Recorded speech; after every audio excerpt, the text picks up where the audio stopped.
Sometimes life strips away everything you thought you were until you're left staring at the man in the mirror, wondering how you got so lost. Jack Marlowe knew that feeling all too well. A widowed father watching his savings disappear and his teaching career crumble, barely able to keep his son in college. So when a lawyer called offering him a luxury mountain cabin for $1, Jack figured someone was playing a sick joke on a man who'd already lost enough. The cabin sat beautiful and impossible in Cedar Ridge, Montana. The deed was real, the key worked, and Jack only had to live there alone for 30 days. Inside, he found a home frozen in time with handcrafted furniture and photographs of townspeople spanning generations. Everything felt like a message waiting to be understood. But the real mystery wasn't what he found. It was why someone had chosen him to find it. Before we jump back in, tell us where you're tuning in from, and if this story touches you, make sure you're subscribed, because tomorrow I've saved something extra special for you. The drive to Cedar Ridge took Jack through mountain passes that seemed to wind backward through time itself. Every mile away from the city felt like shedding another layer of the life that had crumbled around him. 3 months ago, he'd been Jack Marlowe, respected high school woodshop teacher with 22 years of tenure. Now he was just another casualty of budget cuts, watching his savings account dwindle while his son Michael's college tuition bills kept coming. The irony wasn't lost on him. He'd spent decades teaching kids to build things with their hands, to create something lasting from raw materials. Yet when life had torn his own world apart, he'd found himself completely unable to rebuild it. Sarah would have known what to do. Even during those final months when cancer had stolen her strength, she'd been the one making plans, organizing their finances, preparing Jack and Michael for a future without her. "You're stronger than you think," she'd whispered during one of their last conversations. "But you have to remember how to see it." 2 years later, Jack still couldn't find that strength she'd been so sure about. The GPS announced his arrival in Cedar Ridge, just as the afternoon sun broke through the pine canopy, casting long shadows across a main street that looked like something from a Norman Rockwell painting. The town couldn't have more than 800 residents, judging by the modest collection of buildings clustered around the 2-lane highway that served as both main drag and lifeline to the outside world. Jack parked outside Henley's General Store, a weathered building with hand-painted signs, advertising everything from fishing licenses to fresh coffee. Through the window, he could see an elderly woman behind the counter, her silver hair caught up in a neat bun, watching his arrival with undisguised curiosity. The bell above the door chimed as he entered, and the woman's face broke into a practiced smile that didn't quite reach her eyes. "You must be Jack Marlowe," she said, her voice carrying the careful politeness of someone who'd spent a lifetime in a small town. "I'm Martha Henley. We don't get many strangers passing through, especially not ones with business at the Mitchell place." The Mitchell place. So the cabin had belonged to someone named Mitchell. Jack filed that information away as he approached the counter. "Yes, ma'am. I was hoping you could give me directions." "Oh, I imagine you've got GPS for that," Martha interrupted, studying him with sharp blue eyes. "What I'm curious about is how you came to own that place. The Mitchells never mentioned having family." There was something in her tone that suggested this wasn't idle small-town gossip. This was a woman probing for answers to questions that had been bothering her for some time. "I don't know who the Mitchells were," Jack admitted. "A lawyer contacted me about inheriting the property. Said there were specific instructions that I was to receive it." Martha's expression shifted slightly, surprise replacing suspicion. "Inheriting, that's something we weren't expecting to hear." She paused as if weighing her words carefully. "The Mitchells disappeared 30 years ago. Just up and vanished one day. Most folks figured they'd gone to live with relatives somewhere, but nobody ever heard from them again." The weight of that statement settled in Jack's chest like a cold stone. He'd assumed the previous owners had simply moved away, maybe downsized to a retirement community. Disappearance suggested something far more complicated. "Disappeared how?" he asked. "Just gone." Left everything behind, including that beautiful cabin they'd spent 20 years building together. Martha's voice carried a note of old sadness. Henry was the finest carpenter this side of the Continental Divide, and Eleanor, she had a gift for making any place feel like home. They loved that cabin more than anything. Then why would they just abandon it? Martha's smile became strained. That's a question this town's been asking for 3 decades, Mr. Marlowe. Maybe you'll have better luck finding answers than we did. She gave him directions to the cabin, but her friendliness had cooled considerably. As Jack prepared to leave, she called after him. Word of advice. Folks around here don't much like mysteries being stirred up. The Mitchells were good people, and their leaving hurt a lot of hearts. You might find it easier to just enjoy the place without asking too many questions. The warning was clear, even wrapped in small-town courtesy. But as Jack drove the winding forest road toward his temporary new home, he found Martha's words had only deepened his curiosity. Who were Henry and Eleanor Mitchell, and why had someone arranged for him, a complete stranger, to inherit their abandoned dream home? The road climbed steadily through dense stands of pine and aspen, the asphalt giving way to gravel about 2 miles from town. When Jack finally rounded the last curve and saw the cabin, he had to pull over and catch his breath. It was magnificent. The structure rose from a cleared meadow, like something from an architect's dream, all natural stone and golden logs that seemed to glow in the fading sunlight. A wraparound porch invited quiet evenings watching the stars, while massive windows promised views of the mountains that stretched endlessly toward the horizon. This wasn't just a cabin, it was a masterpiece of craftsmanship and vision. Jack sat in his truck for a long moment, overwhelmed by the impossibility of it all. Places like this didn't get sold for $1. They didn't get abandoned for 30 years. And they certainly didn't get left to broken-down teachers who'd never done anything to deserve such generosity. The key the lawyer had given him turned easily in the front door lock, and Jack stepped inside to find himself in a living room that took his breath away. Soaring ceilings supported by hand-hewn beams created a sense of cathedral-like spaciousness, while a massive stone fireplace dominated one wall. But it was the furniture that truly amazed him. Every piece had been crafted by hand, from the mission-style dining table to the built-in bookshelves that lined the far wall. This was the work of someone who understood wood the way Jack once had, back when his hands were steady and his vision clear. Every joint was perfect, every surface smooth as silk. Whoever Henry Mitchell had been, he'd been a master craftsman. But it was more than the craftsmanship that struck Jack as he moved through the rooms. It was the sense that this place had been deeply, profoundly loved. Every detail spoke of care and attention, the way the kitchen windows framed the mountain view, the reading nook tucked into the master bedroom, the mudroom, designed for people who spent time outdoors and wanted a place to clean up before entering the main house. This had been someone's dream home, built with the intention of lasting forever. In the living room, mounted near the front door, Jack found the artifact that would become the key to understanding everything that followed. It was a simple wooden sign, hand-carved from what looked like cedar, the letters painted in faded gold. "Home is where love lives." The words hit him like a physical blow. Sarah had said something similar during their last Christmas together, when the treatments had stopped working, but she'd insisted on decorating their little house anyway. "Home isn't a place," she'd whispered as they sat by their own much smaller Christmas tree. "It's where you choose to love people."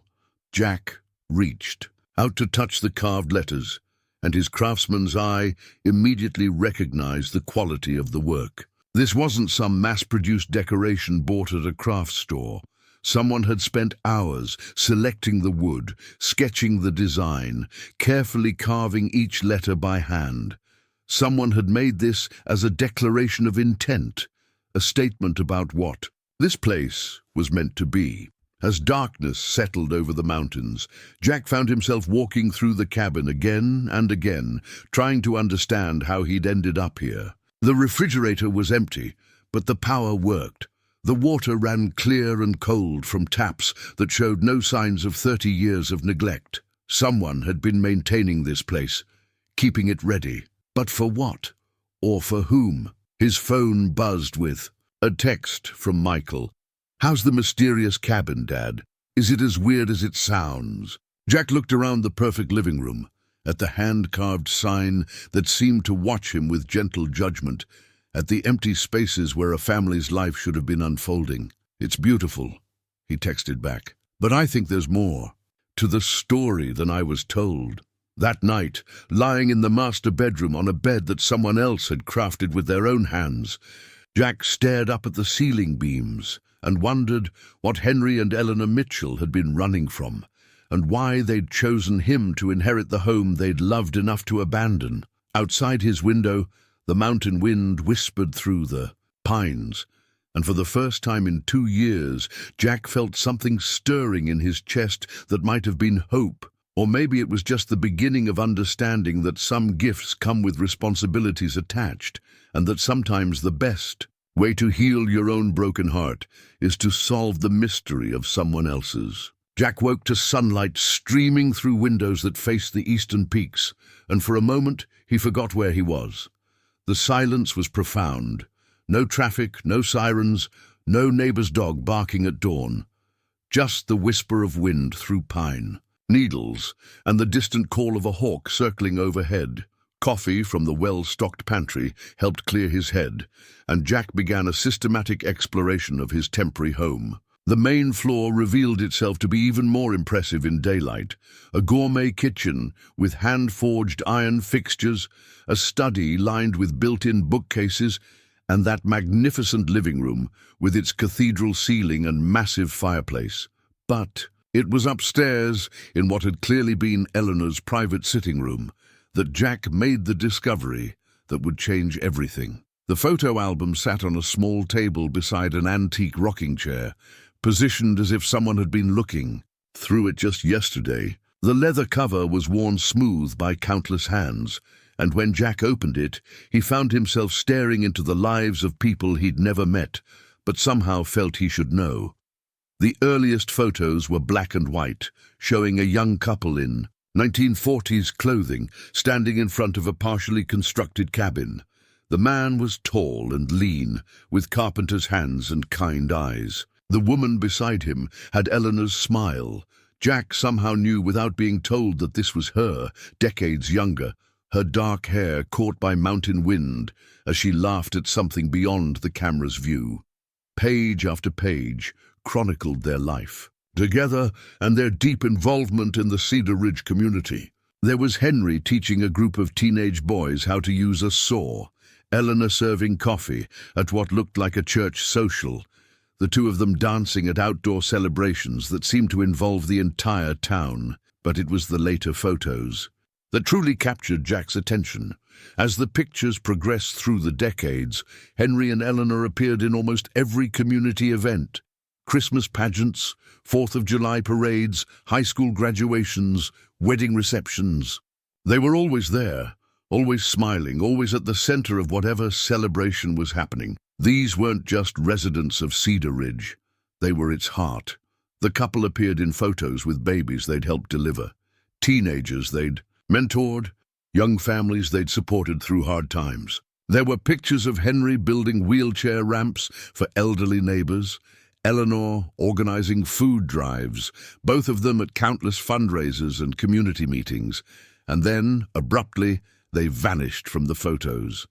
Jack flipped through the final pages of the album with growing unease.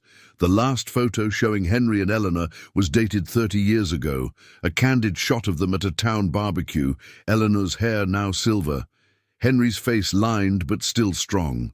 They looked happy, settled, deeply rooted in their community.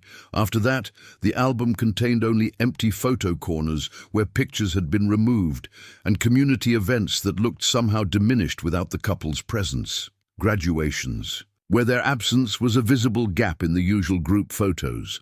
Holiday celebrations that seemed smaller, less joyful somehow. Jack carried the album downstairs and spent the morning studying each photograph, trying to understand what he was seeing. This wasn't the story of people who'd simply moved away. This was the story of people who'd been integral to their community's identity, people whose departure had left a wound that still hadn't healed. By afternoon, he needed answers badly enough. To drive back into town.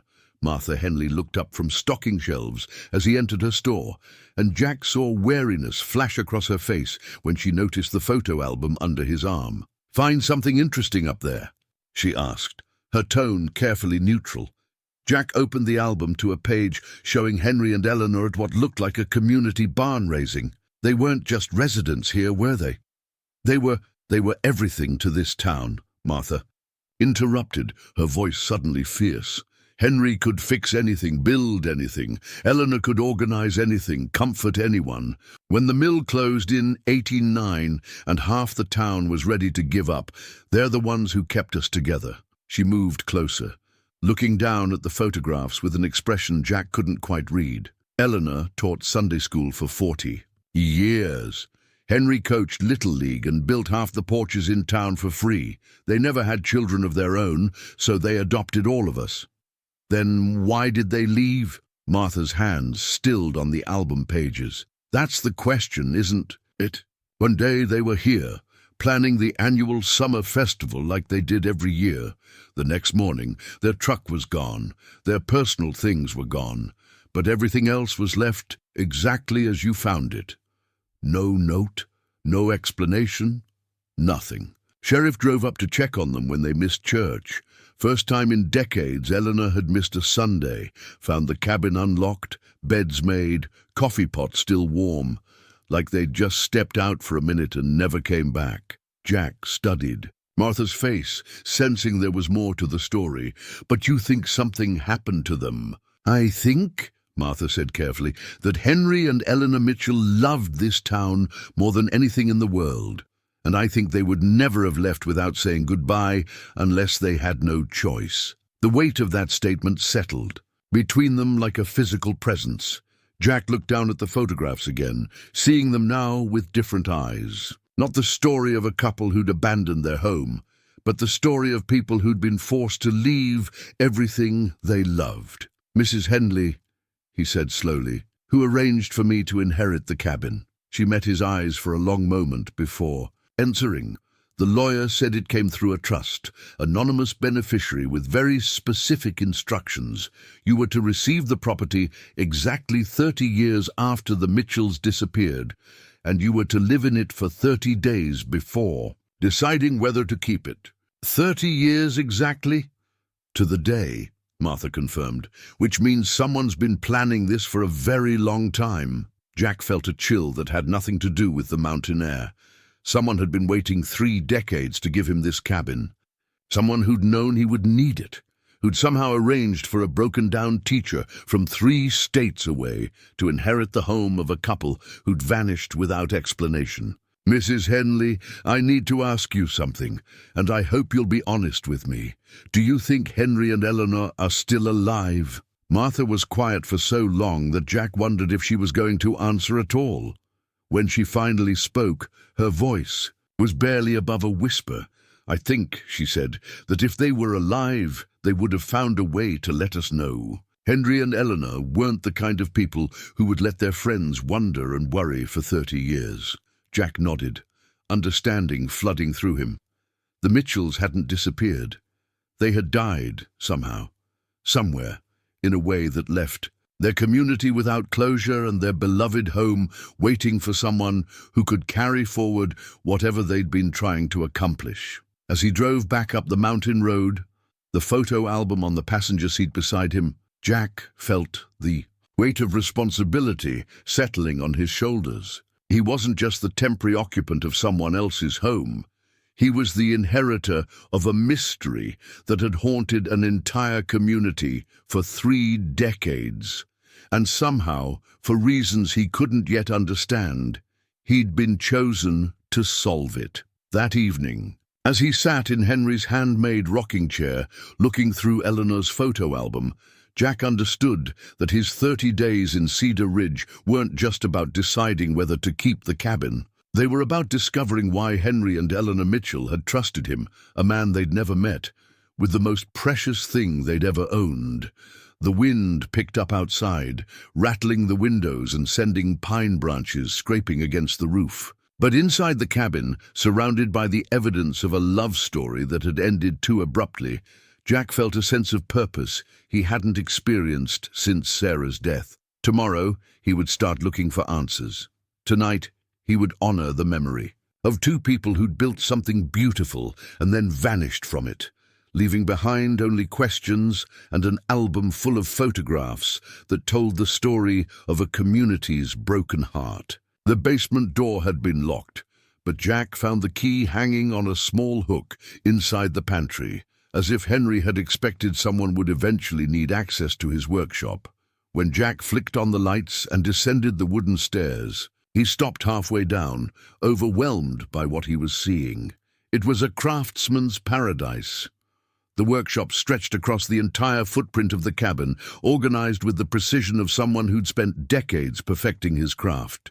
Hand tools hung in careful rows on pegboard walls, chisels arranged by size, planes lined up like soldiers, saws suspended at perfect intervals. The larger power tools were covered with canvas tarps that showed no dust, as if someone had been maintaining them regularly. But it was the workbench that made Jack's breath catch in his throat. The surface was butcher block maple, worn smooth by decades of use, but still perfectly flat. Every tool was exactly where it should be, every drawer labeled in neat handwriting. This wasn't just a workshop, it was a shrine to the art of creating beautiful things from raw wood. Jack approached the bench with the reverence he might show in a cathedral. His fingers traced the smooth surface, finding the subtle depressions where countless projects had been clamped and shaped and sanded. On the wall above the bench, a hand-carved sign read, "Measure twice, cut once, but think forever." The philosophy resonated deep in Jack's chest. His own father had taught him similar lessons in their garage workshop back when Jack was 12, and thought he might follow in the old man's footsteps as a carpenter. Life had taken him in different directions. Teaching seemed more stable, more respectable, but the love of working with his hands had never really left him. He pulled the canvas cover off the table saw and found it pristine, the blade sharp and true. The router table, the drill press, the bandsaw, every piece of equipment was professional grade and perfectly maintained. Someone had been caring for these tools, keeping them ready for work that might never come. In the far corner of the workshop, Jack discovered a partially completed rocking chair, the wood still showing pencil marks where Henry had been planning his cuts. The craftsmanship was exquisite, even in its unfinished state. Jack could see where Henry had been experimenting with the curve of the back, adjusting and readjusting until he achieved the perfect ergonomic flow. This chair had been a labor of love, probably intended for Eleanor. The emotional weight of standing in a dead man's workshop, surrounded by projects that would never be completed, hit Jack harder than he'd expected.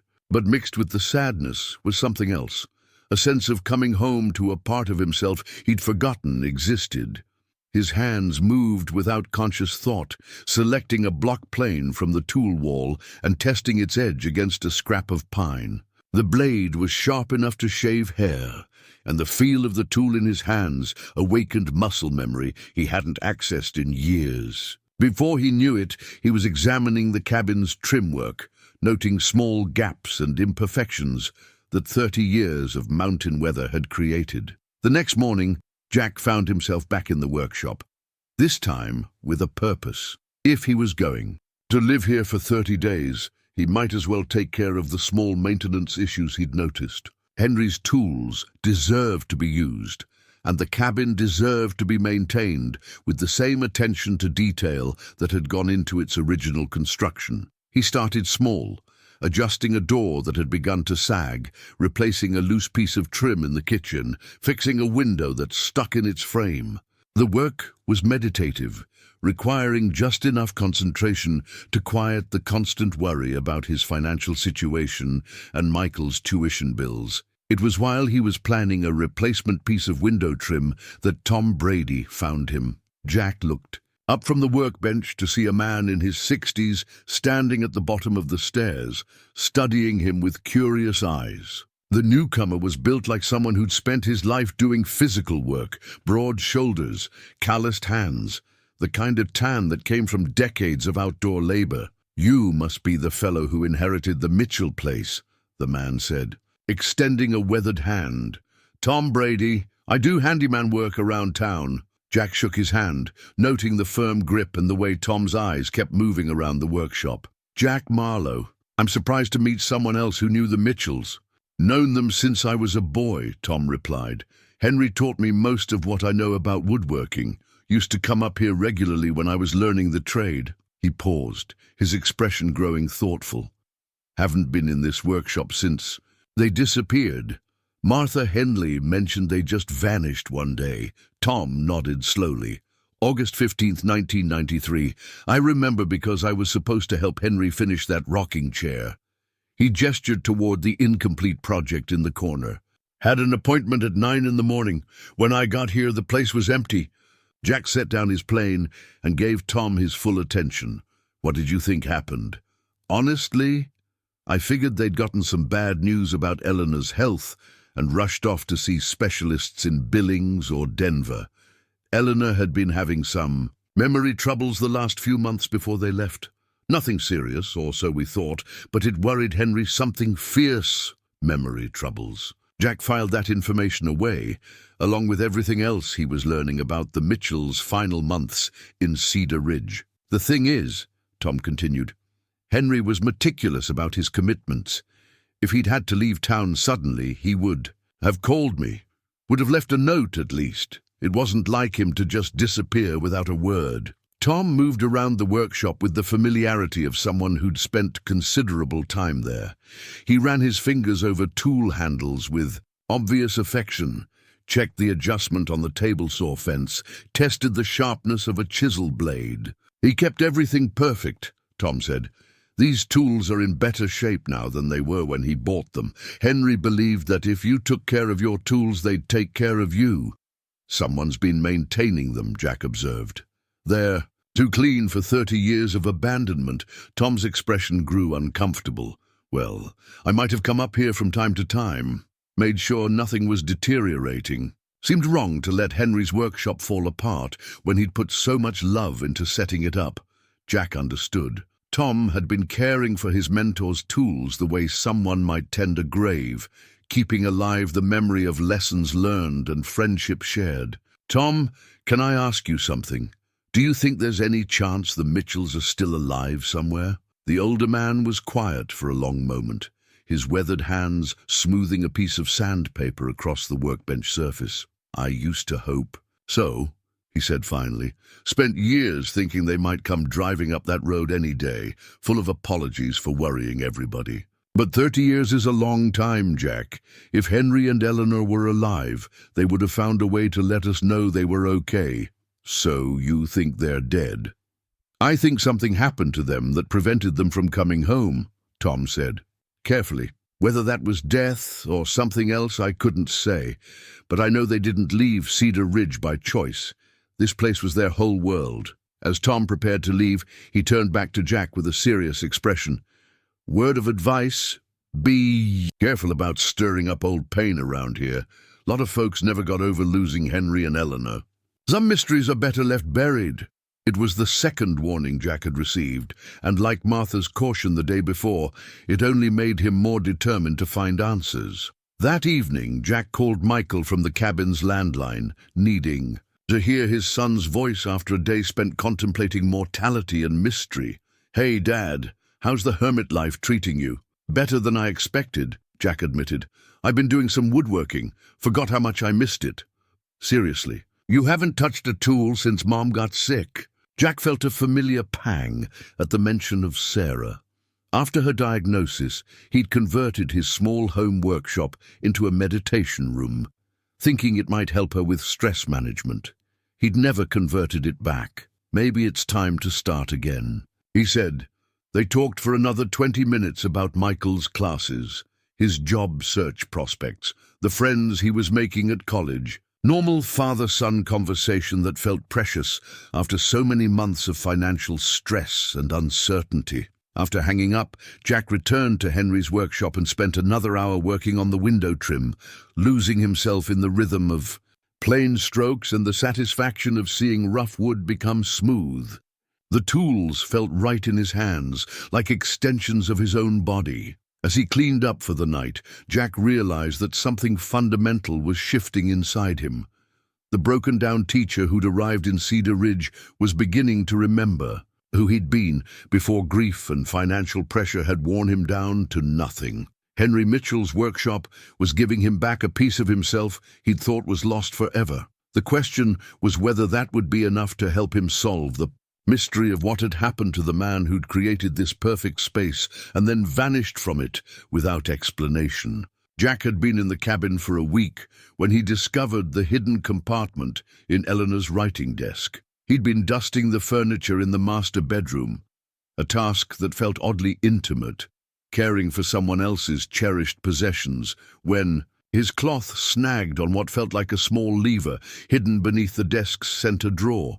The secret compartment slid open with a soft click, revealing a collection of letters tied with faded blue ribbon.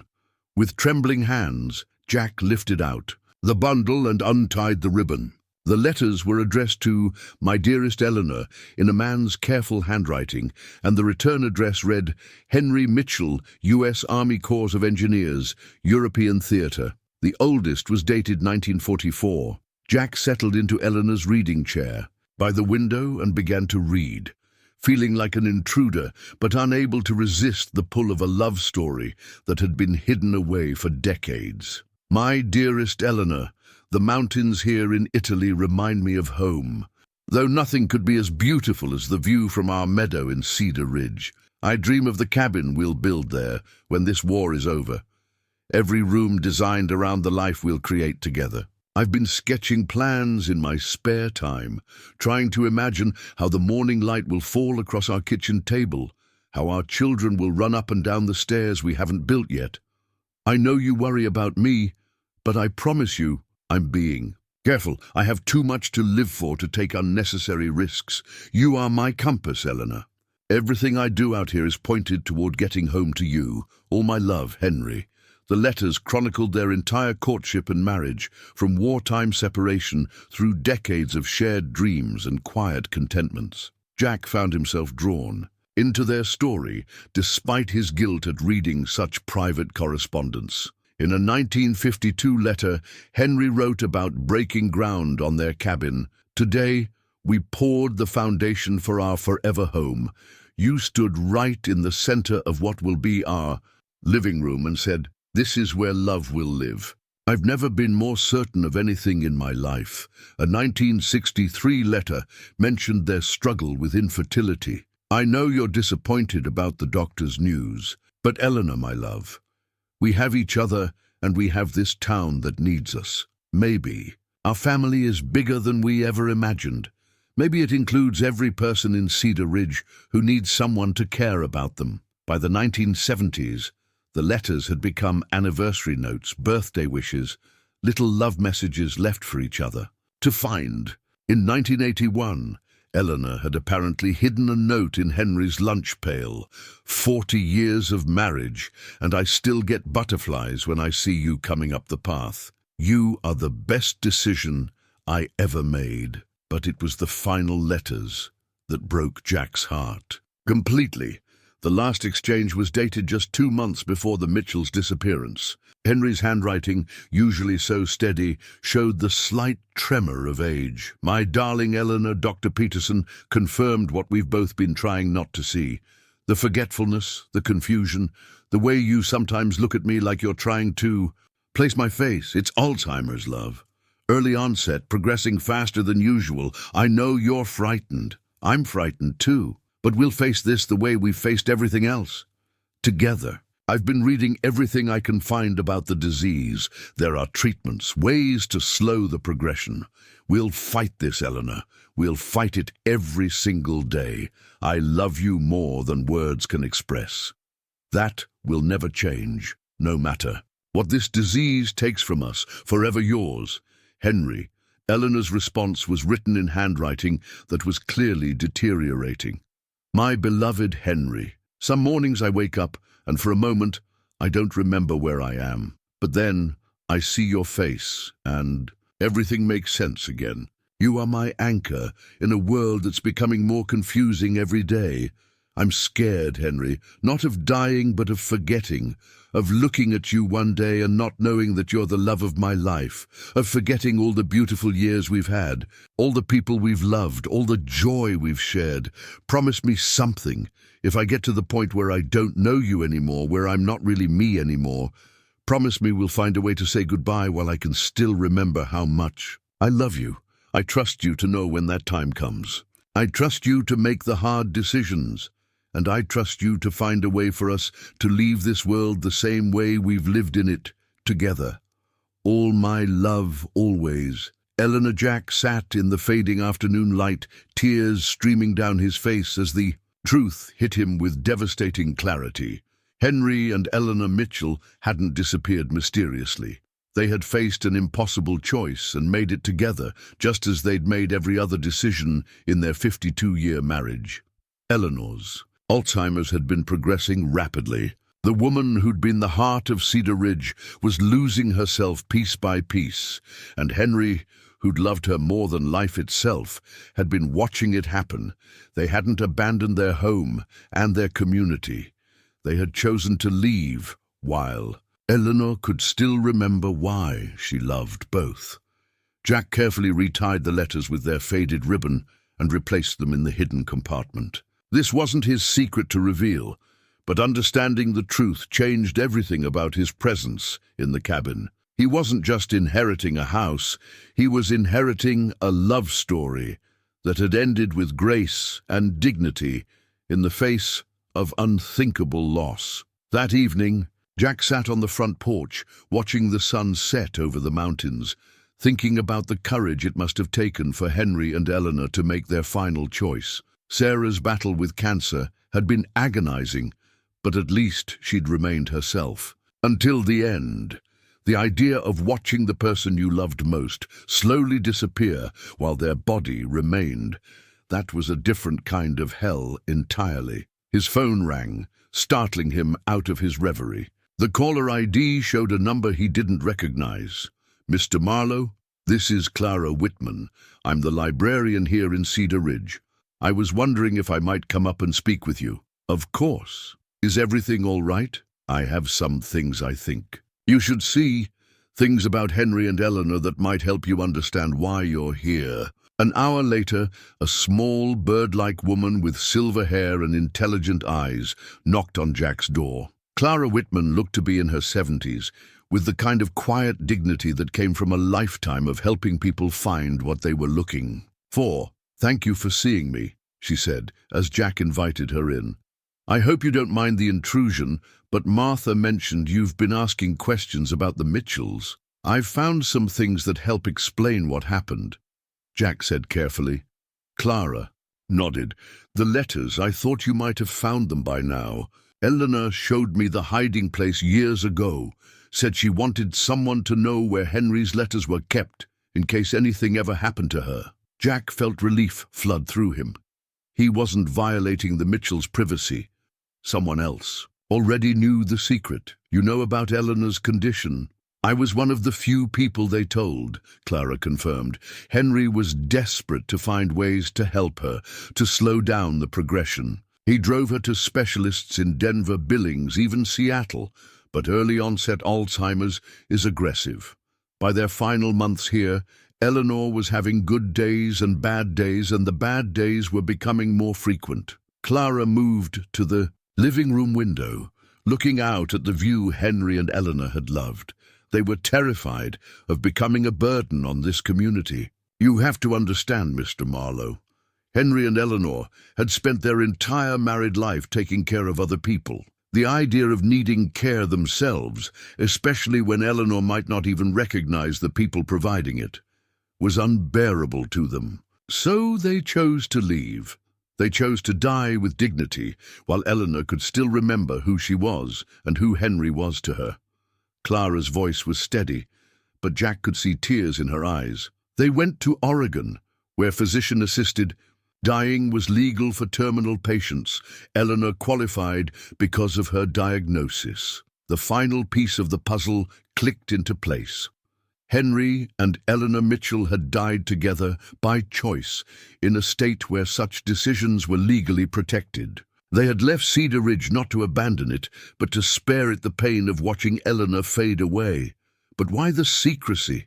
Why let everyone think they'd simply disappeared? Clara turned back to face him, because 30 years ago, even the idea of assisted dying was controversial. They didn't want their final act to become a source of division in the community they loved. They thought it would be easier for everyone if they simply seemed to have moved away to live with relatives, except they never had relatives to move in with. No. And as the years passed, people began to worry, then to assume the worst. The mystery of their disappearance became more painful than the truth would have been. Clara sat down across from Jack, studying his face. "Which brings us to why you're here." Jack leaned forward, sensing they were finally approaching the heart of the matter. "Mr. Marlowe, do you know why you were chosen to inherit this cabin?" "I've been wondering about that since I arrived." Clara smiled, the expression transforming her serious face. "Because 30 years ago, Henry and Eleanor Mitchell made arrangements for their story to finally be told. They set up a trust with very specific instructions. The cabin was to be given to someone who would understand the weight of their choice and honor the love that inspired it. But how could they know I would understand?" "Because," Clara said gently, "you're a widower who watched someone you loved die of a terminal illness. Because you know what it means to love someone enough to let them go when holding on would only increase their suffering." Jack felt his breath catch. Somehow, even facing their own impossible situation, Henry and Eleanor had been thinking about someone else who might need their gift of grace and second chances. They left specific instructions that the cabin should go to a widowed parent struggling to rebuild his life, someone who would appreciate both the craftsmanship and the love that went into creating this place. Clara's eyes were kind but direct. Someone who might need to remember that it's possible to start over, even after the worst losses. Jack looked around the living room that had been designed as a monument to enduring love, thinking about the workshop where Henry's tools waited to be used again, about the letters that chronicled a love story worthy of the ages. "They've been waiting 30 years for me to need this place." "They've been waiting 30 years for someone like you to need this place," Clara corrected. "Someone who would solve the mystery of their disappearance and help this town finally heal from their unresolved grief." As Clara prepared to leave, she turned back one final time. "Mr. Marlowe, tomorrow I'll bring you the rest of Eleanor's journals. I think you're ready to understand the full scope of what Henry and Eleanor have entrusted to you." After she left, Jack sat alone in the cabin that had been built as a testament to love and was now serving as his sanctuary for healing. For the first time since Sarah's death, he felt like he understood his purpose in the world. Henry and Eleanor Mitchell had loved each other, their community, and even strangers. They would never meet enough to plan for a future that would honor all three. Now it was Jack's job to carry forward that legacy of love and hope. The question was, would 30 days be enough time to figure out how? Clara returned the next morning carrying a wooden box that looked like it had been crafted by Henry's own hands. Inside, Jack found 3 leather journals, their covers worn smooth by Eleanor's touch, along with a manila envelope marked "For the New Guardian" in Eleanor's careful script. Eleanor kept detailed records of everything, Clara explained as they sat at Henry's handmade kitchen table. Her diagnosis, her symptoms, their research into treatment options, and their eventual decision. She wanted someone to understand the full story someday. Jack opened the first journal and began reading Eleanor's account of her early symptoms. The entries were written in her neat handwriting, each observation documented with the precision of someone who understood she was recording the disappearance of her own mind. March 3rd, 1993. Forgot Mrs. Patterson's name at the grocery store today. I've known her for 20 years. Henry says it's just stress, but I can see the worry in his eyes. I'm worried too. March 15th, 1993. Got lost driving to the library. The library, where I've volunteered every Tuesday for 15 years, had to call Henry to come find me. I was only 3 blocks from home, but nothing looked familiar. March 28th, 1993. Dr. Peterson referred us to a specialist in Denver. The appointment is next week. Henry is trying to be optimistic, but I can feel him watching me all the time now, waiting for the next sign that I'm slipping away. As Jack read through the entries, he was struck by Eleanor's remarkable clarity about her condition and its implications.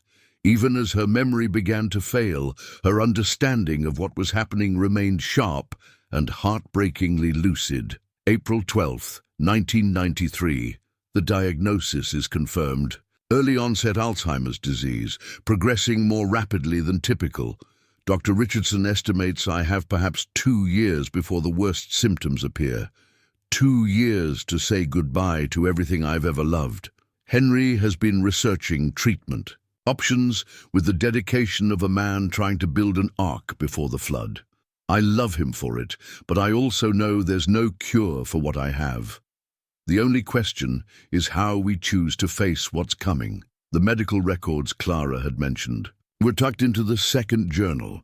Specialist reports, test results, consultation notes from doctors in 3 different states. Henry and Eleanor had spent their savings traveling to medical centers across the western United States, desperate for any treatment that might slow Eleanor's decline. But it was the third journal that revealed the true depth of their love and the courage of their final decision. June 1st, 1993. I had a bad episode today. For almost 3 hours this morning, I didn't recognize Henry. This man who has been the center of my world for 50 years was a stranger to me. The look on his face when I asked him what he was doing in my house, I never want to see that kind of pain again.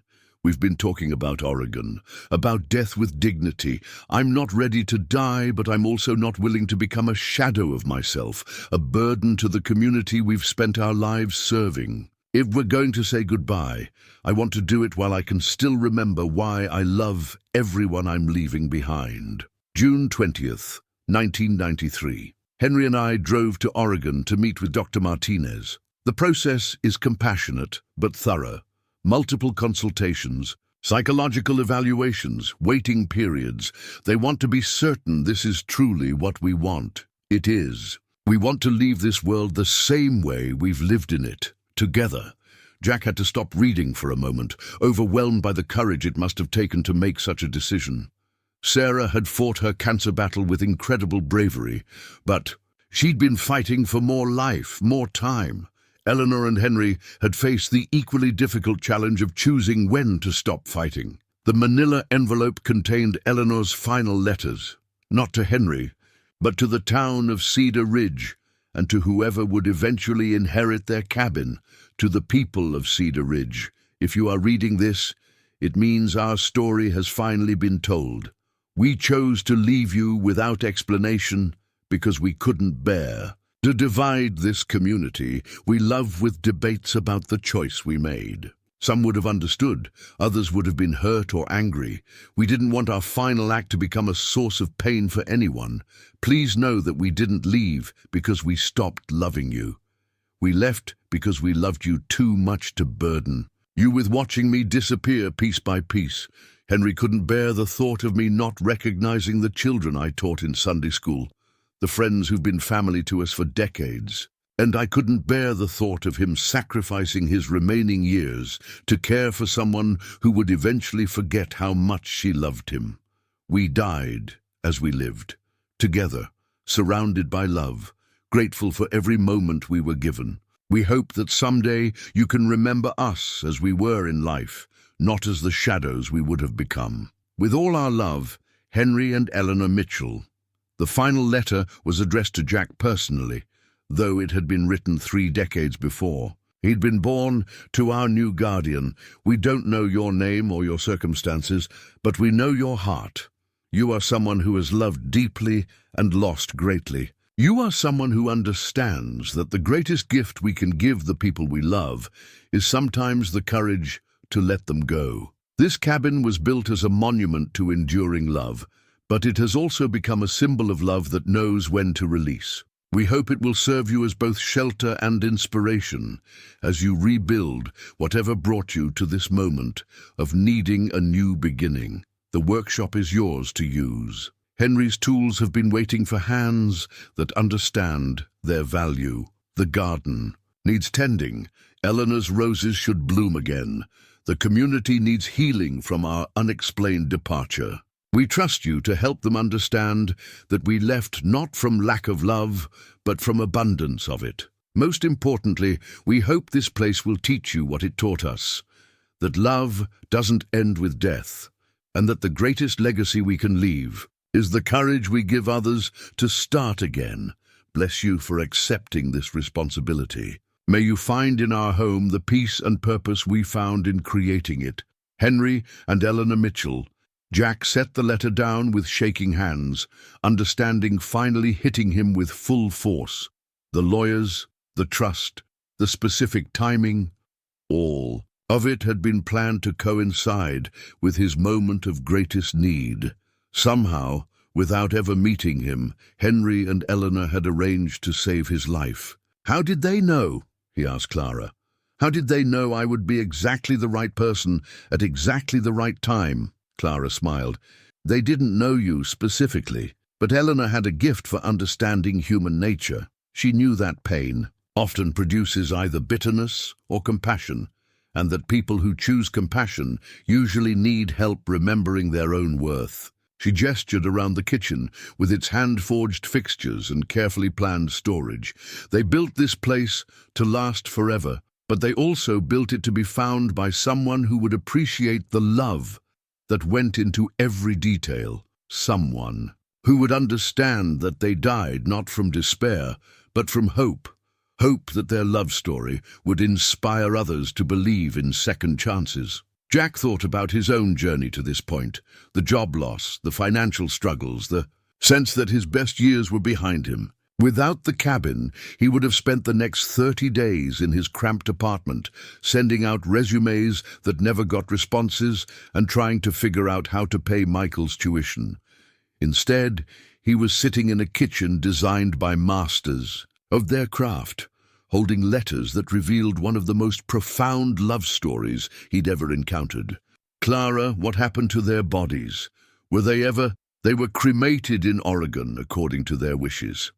Henry's nephew from Montana collected the ashes and scattered them in the meadow behind the cabin. Their home, Mr. Marlowe. They never really left." That afternoon, Jack walked out to the meadow Clara had mentioned. It was a peaceful spot, sheltered by pine trees and overlooking the valley where Cedar Ridge nestled between the mountains. Wildflowers grew in profusion, Indian paintbrush and lupine, columbine and mountain aster. As he stood there, Jack felt the presence of the couple who had loved this place enough to plan for its future, even as they faced their own ending. No, the meadow wasn't just where their ashes had been scattered.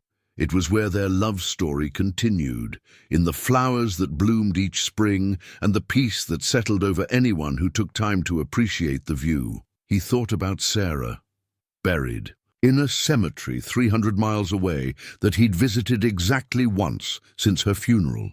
She would have loved this place, would have understood why Henry and Eleanor had chosen to become part of the landscape they'd cherished. "I don't know what I'm supposed to do," he said aloud, feeling only slightly foolish for talking to people who'd been dead for 30 years. "But I'm grateful you trusted me with your story." The wind rustled through the pine branches, and for just a moment Jack could swear he heard something that might have been laughter, the sound of two people who had found peace with their choices, and joy in the knowledge that their legacy would continue.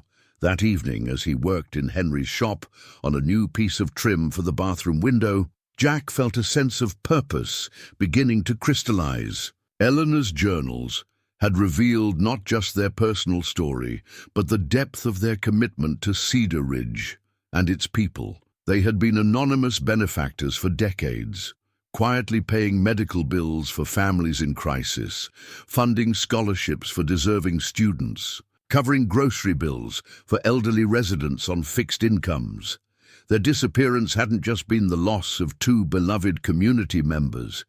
It had been the loss of the town's secret guardian angels. Jack paused in his work, understanding flooding. Through him, the 30-day requirement wasn't just about him deciding whether to keep the cabin. It was about him deciding whether to take up the role Henry and Eleanor could no longer fulfill. They hadn't just left him a house. They had left him a calling. The question was whether a broken-down teacher with barely enough money to support his own son was capable of becoming the kind of person who could carry forward a legacy of anonymous generosity and community healing. Outside, the mountain wind whispered through the trees, and Jack thought he could hear the answer in its voice. Not yet, perhaps, but with time and hope, and the kind of love that builds something lasting from whatever materials life provides. Anything was possible, even transformation, even second chances, even finding a way to honor a love story that had ended 30 years ago but was still changing lives today. Jack found the music box 3 days later, tucked away in Eleanor's sewing room, behind a collection of quilting patterns. It was a simple wooden box, clearly handmade, with a small brass key protruding from its side. When he wound it and opened the lid, the delicate melody that emerged stopped him cold. The Tennessee Waltz. The song transported him instantly back to his childhood, to Sunday afternoons in his grandmother's kitchen when she would hum that exact tune while making her famous apple pie. Grandma Rose had sung it with a wistful smile, as if the melody carried memories too precious and too painful to put into words.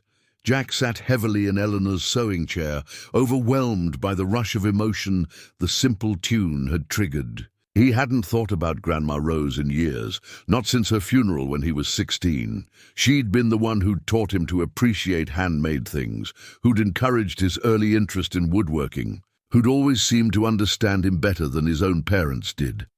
The music box played the entire song before winding down, and Jack found himself winding it again, needing to hear the melody that connected him so unexpectedly to this place. He'd never been before. That evening, he called his Aunt Margaret in Minneapolis, his grandmother's youngest daughter and the family member most likely to remember details from the distant past. "Jack, what a lovely surprise. How are you holding up, honey?" "I'm doing better, actually.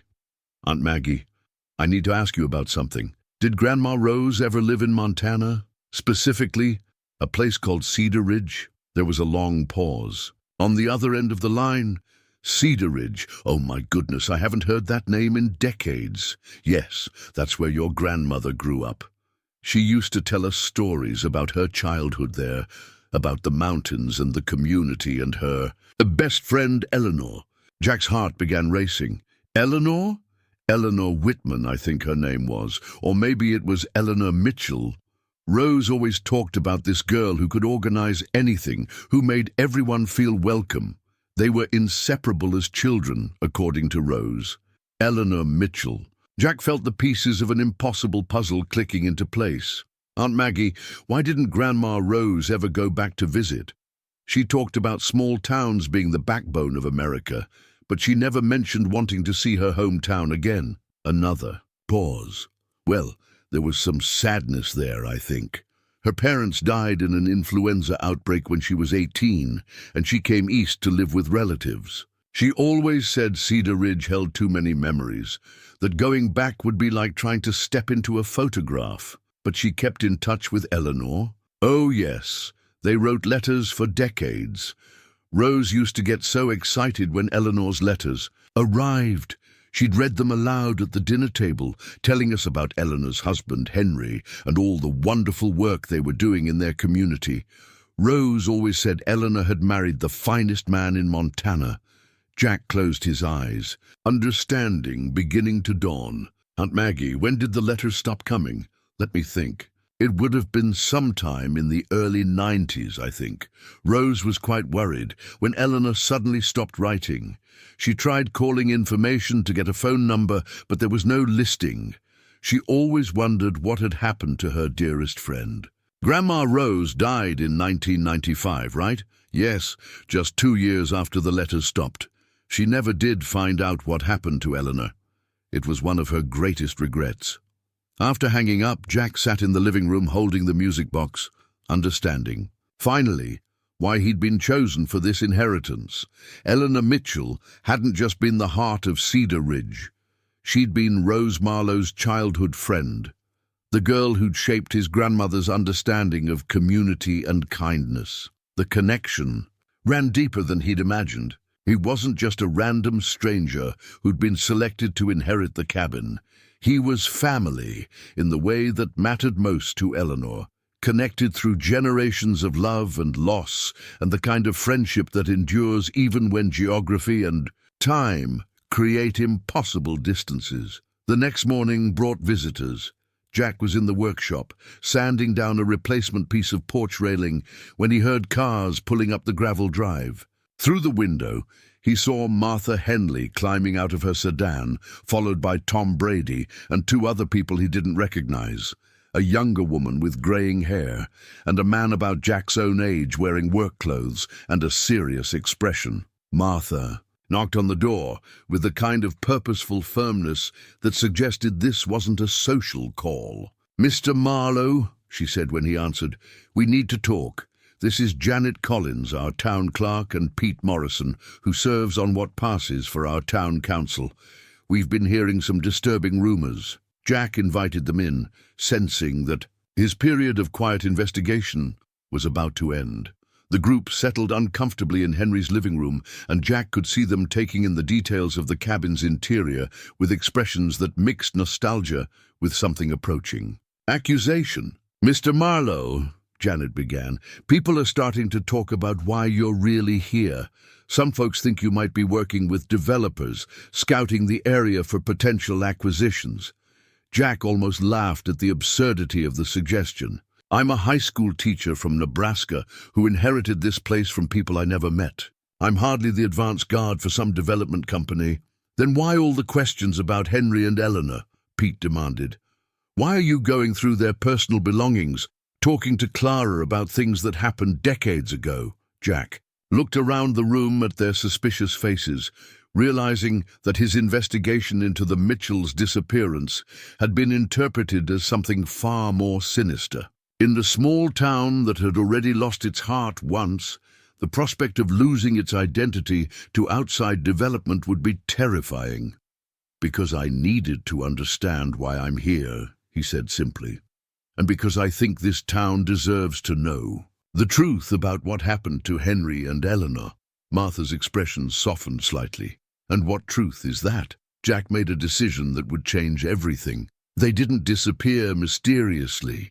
They died together by choice, because Eleanor had early-onset Alzheimer's and they couldn't bear the thought of her losing herself piece by piece while the whole town watched. The silence that followed was profound. Janet's hand went to her throat.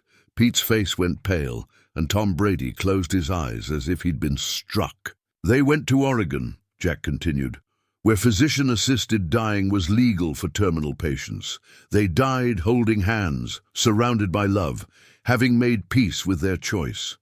And they planned for 30 years to make sure someone would eventually tell this town the truth and help it heal from their loss." Martha was crying now, quiet tears streaming down her weathered cheeks. "Eleanor had Alzheimer's, early onset, progressing rapidly.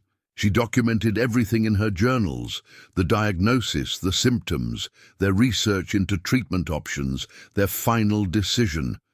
They left detailed letters explaining why they chose to spare this community the pain of watching her fade away." Tom Brady spoke for the first time since entering the cabin. "That sounds like Henry and Eleanor. Even facing their own ending, they were thinking about how to protect the people they loved." "There's more," Jack said.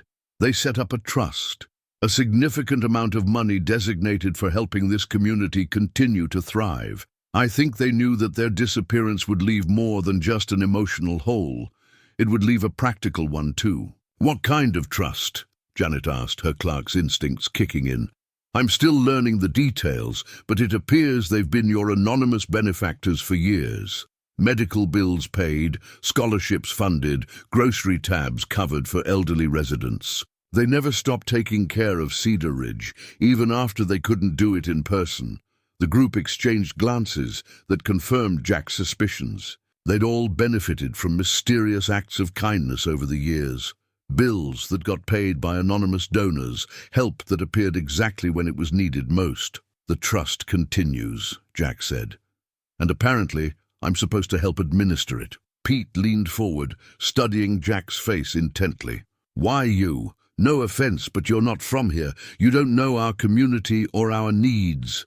Because, Jack said, thinking of his grandmother's letters and Eleanor's childhood friendship, sometimes the best person to help heal a wound is someone who understands the kind of love that created it in the first place. He told them about Rose Marlowe and Eleanor's lifelong correspondence, about the music box that had triggered memories of Sunday afternoons and apple pie, about the impossible chain of connection that had led him to this moment.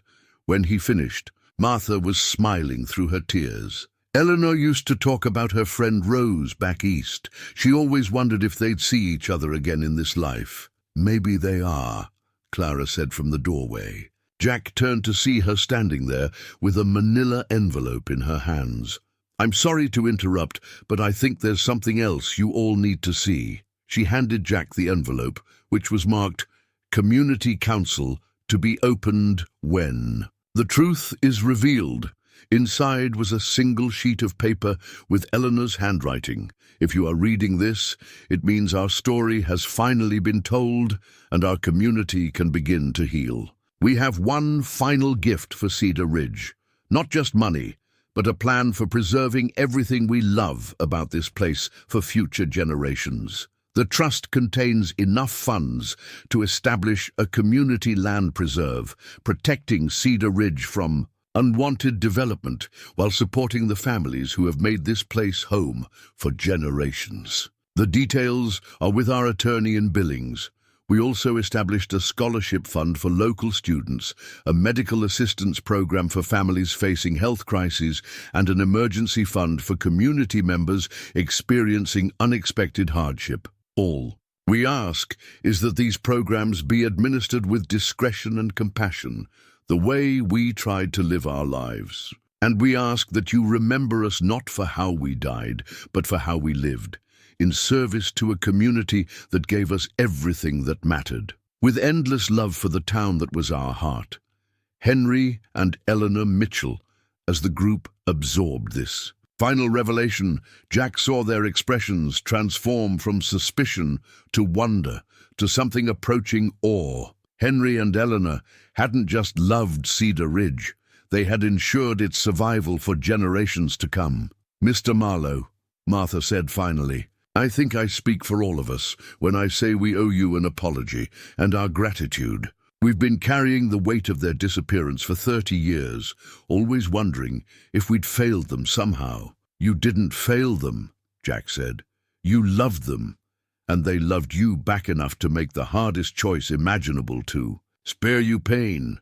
As the group prepared to leave, Tom Brady approached Jack with something approaching reverence.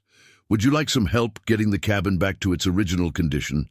I know Henry would want everything to be perfect. Jack smiled, understanding that he'd just been accepted into a community that had been waiting 30 years for permission to heal. I'd like that very much. But Tom, it's not about getting it back to original condition. It's about preparing it for whatever comes next. That evening, Jack sat on the front porch with the music box beside him, winding it periodically to hear the melody that connected him to this place through generations of love and loss. The sun was setting over the mountains, painting the sky, in shades of gold and pink that would have taken Eleanor's breath away. For the first time since arriving in Cedar Ridge, Jack felt like he understood his purpose. He wasn't just inheriting Henry and Eleanor's home, he was inheriting their role as guardian of a community's heart. The question was no longer whether he was worthy of such responsibility. The question was whether he had the courage to transform himself into the kind of person who could carry such a legacy forward with the love and wisdom it deserved. The key was so small, Jack almost missed it. He was cleaning the music box mechanism, a delicate process that required removing the tiny brass cylinder and cleaning decades of accumulated dust from its pins, when the key fell out of a hidden compartment he hadn't known existed. It was old brass, worn smooth by handling, with a number etched into its head, 247. Definitely a safe deposit box key. But from where? Jack drove into town the next morning with the key in his pocket and a growing sense that Henry and Eleanor had left him one final surprise. At Cedar Ridge First National, the only bank in town, he approached the elderly teller with what he hoped was convincing confidence. "I need to access safe deposit box 247, he said, producing both the key and the legal documents that proved his inheritance of the Mitchell estate. The teller, a woman in her 60s with kind eyes, studied the paperwork carefully. "Box 247, that's been inactive for 30 years. Are you family to the Mitchells? I inherited their estate. I believe they left instructions that I would have access to their safe deposit box." She disappeared into the back room and returned with a bank manager, a serious-looking man who examined Jack's documents with the thoroughness of someone who'd spent decades protecting his customers' assets. "Mr. Marlowe, you're correct that the Mitchell Trust gives you access to this box. However, there are specific instructions that it only be opened in the presence of Clara Whitman, who serves as a witness according to their wishes." An hour later, Jack stood in the bank's vault with Clara beside him, both of them staring at the long metal box that had been waiting 3 decades to reveal its secrets. "I have to admit," Clara said as the bank manager inserted both keys, Jack's and the bank's master key, "I've wondered about this box for years. Henry mentioned it to me once, said it contained their most important legacy." The box opened with a soft click, and Jack felt his breath catch as he saw what was inside. The first item was a video cassette labeled for Cedar Ridge, When the Truth is Known. Beneath it were legal documents, financial statements, and a thick folder marked Alpine Development Corporation, Acquisition Plans. But it was the handwritten note lying on top that made Jack's hands tremble as he picked it up. "Jack, if you are reading this, you have accepted the responsibility we hoped you would. The video will explain everything, but first, you must understand, Cedar Ridge is in danger. The development company has been planning this acquisition for decades, waiting for the right moment to make their move. That moment is now. The trust we established has enough funds to counter their offer, but only if the community understands what they're really facing. The documents in this box will show you their true intentions. Use them wisely. The preservation of Cedar Ridge and everything it represents now rests in your hands. We chose you not just because of your connection to our dear Rose, but because we recognized in you the kind of person who fights for what matters, even when the odds seem impossible. Be brave, be wise, and remember that the greatest gift we can give the future is the courage to protect what we love. Henry and Eleanor Mitchell Jack carefully removed the contents of the box, his mind racing as he tried to process what he was seeing. The Alpine Development Corporation folder contained architectural drawings, environmental impact studies, and financial projections that painted a picture of Cedar Ridge's future that was both breathtaking and horrifying. The plans showed a luxury resort and residential development that would transform the entire valley. Where the town's modest main street currently stood, there would be upscale shops and restaurants catering to wealthy tourists. Where families had lived for generations, there would be million-dollar vacation homes accessible only to the ultra-wealthy. Environmental studies showed that the development would require massive changes to the local ecosystem, redirecting streams, clearing old-growth forest, and building infrastructure that would forever alter the character of the valley.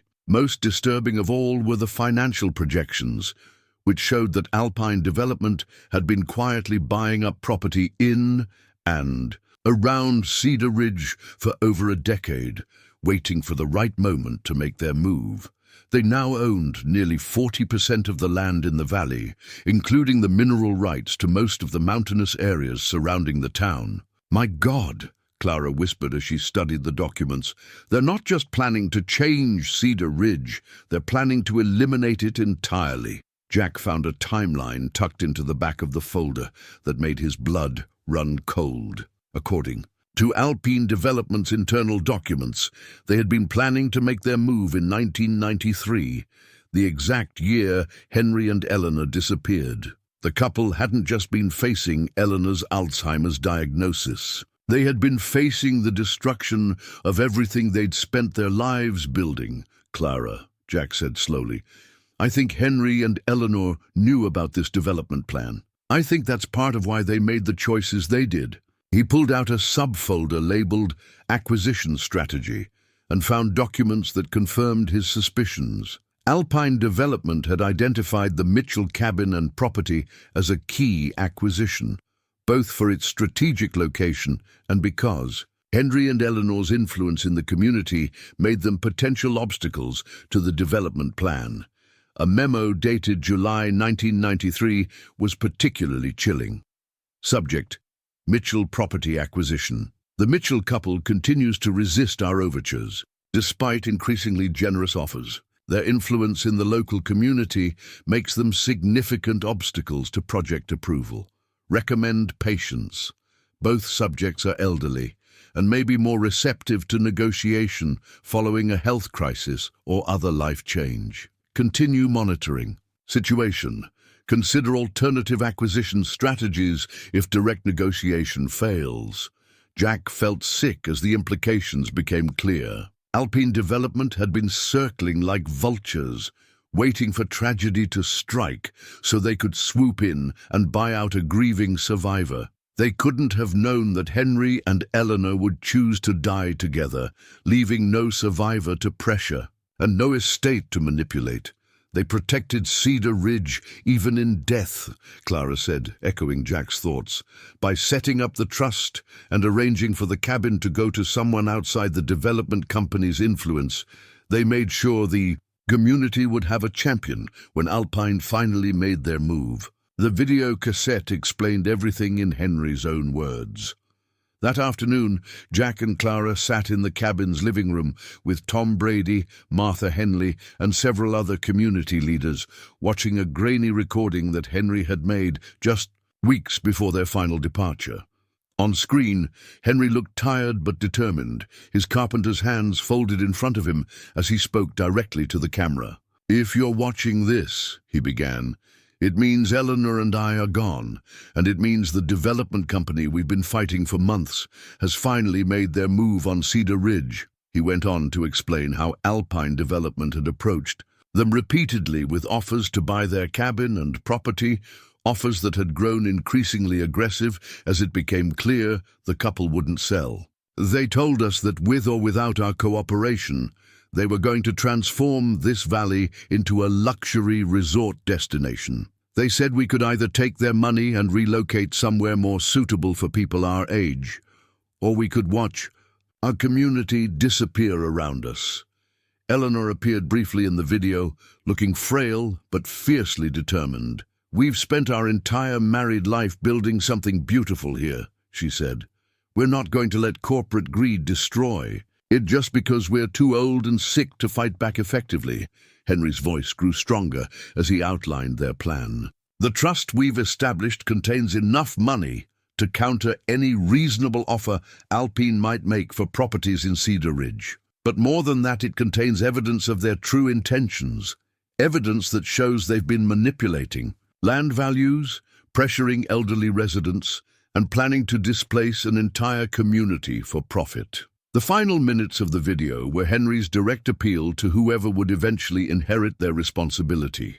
"We chose to leave this world on our own terms because we couldn't bear to watch Eleanor fade away, but also because we knew our deaths would trigger the trust mechanisms that will give Cedar Ridge the tools it needs to survive. We're trusting you, whoever you are, to use those tools wisely. Fight for this place. Fight for the families who've made it home for generations. Fight for the idea that some things are more valuable than money and that community matters more than profit. We've given you the weapons you need for this battle. The question is whether you have the courage to use them. As the video ended, the room was silent except for the sound of Martha quietly crying. Finally, Tom Brady spoke. "How long do we have before they make their move?" Jack looked through the documents again, finding a project timeline that made his heart sink. According to their internal planning documents, they're targeting this fall for the major property acquisition push. They want to break ground on the resort next spring. "That's only 4 months away," Janet Collins said.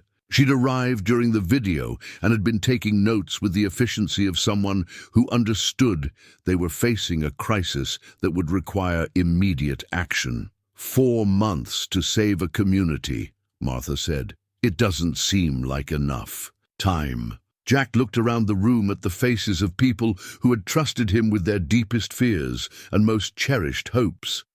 A week ago, he'd been a broken-down teacher with no purpose and no prospects. Now he was looking at the evidence of a 30-year conspiracy and being asked to lead a fight that would determine the survival of everything Henry and Eleanor had died to protect. "It's enough time," he said, surprised by the strength in his own voice. Henry and Eleanor spent 3 decades preparing for this battle. They've given us everything we need: money, evidence, legal documentation, and most importantly, the truth. He stood up, feeling for the first time in months like the man Sarah had believed he could become. Alpine Development has been planning this for 30 years, but they made one crucial mistake. They assumed that when Henry and Eleanor died, their resistance would die with them. Jack looked around the room at the determined faces of people who were ready to fight for their home. They were wrong. The resistance didn't die, it just passed to the next generation. And we're going to show them what happens when you underestimate the power of a community that knows what it's fighting for. The battle for Cedar Ridge was about to begin, and Jack Marlowe, broken-down teacher turned reluctant guardian, was ready to honor the legacy that Henry and Eleanor Mitchell had died to create. The war room, as Martha had started calling it, was Henry's workshop. For the past 2 weeks, the basement had been transformed into a command center where maps of the valley covered every available surface. Legal documents were organized in careful stacks, and a growing army of volunteers worked phones and computers with the intensity of people fighting for their lives. Jack spread the latest acquisition of intelligence across the workbench. Corporate documents that Tom Brady's nephew, a lawyer in Billings, had obtained through legal channels. The news wasn't good. "They're moving faster than we anticipated," Jack announced to the assembled group. Martha, Clara, Tom, Janet, and a dozen other community leaders had gathered for their daily strategy session. Alpine Development filed papers yesterday to begin eminent domain proceedings against 3 properties on Main Street. The silence that followed was heavy with implications everyone understood. If Alpine could convince the county that their development served a greater public good, they could force property owners to sell even if they didn't want to. "Can they do that?" asked Betty Harrison, whose family had owned the hardware store for 4 generations. "Can they just take our businesses?" "They can try," said David Chen, Tom's nephew who'd been driving down from Billings twice a week to provide legal counsel. "But eminent domain requires proving that the seizure serves a compelling public interest. A luxury resort doesn't typically qualify." "Unless they've found a way to make it qualify," Jack said grimly. He'd been studying Alpine Development's tactics for weeks now, and their sophistication was both impressive and terrifying. "Look at this." He pulled out a folder labeled Public Benefits Analysis that had been buried in the corporate documents. "They're not presenting this as a luxury resort anymore. They're calling it a sustainable tourism and economic development initiative that will bring jobs and tax revenue to the region. Clara leaned over his shoulder to read the executive summary. They're claiming it will create 2,000 jobs and generate $50 million annually in economic activity, none of which will benefit the people currently living here, Martha said bitterly.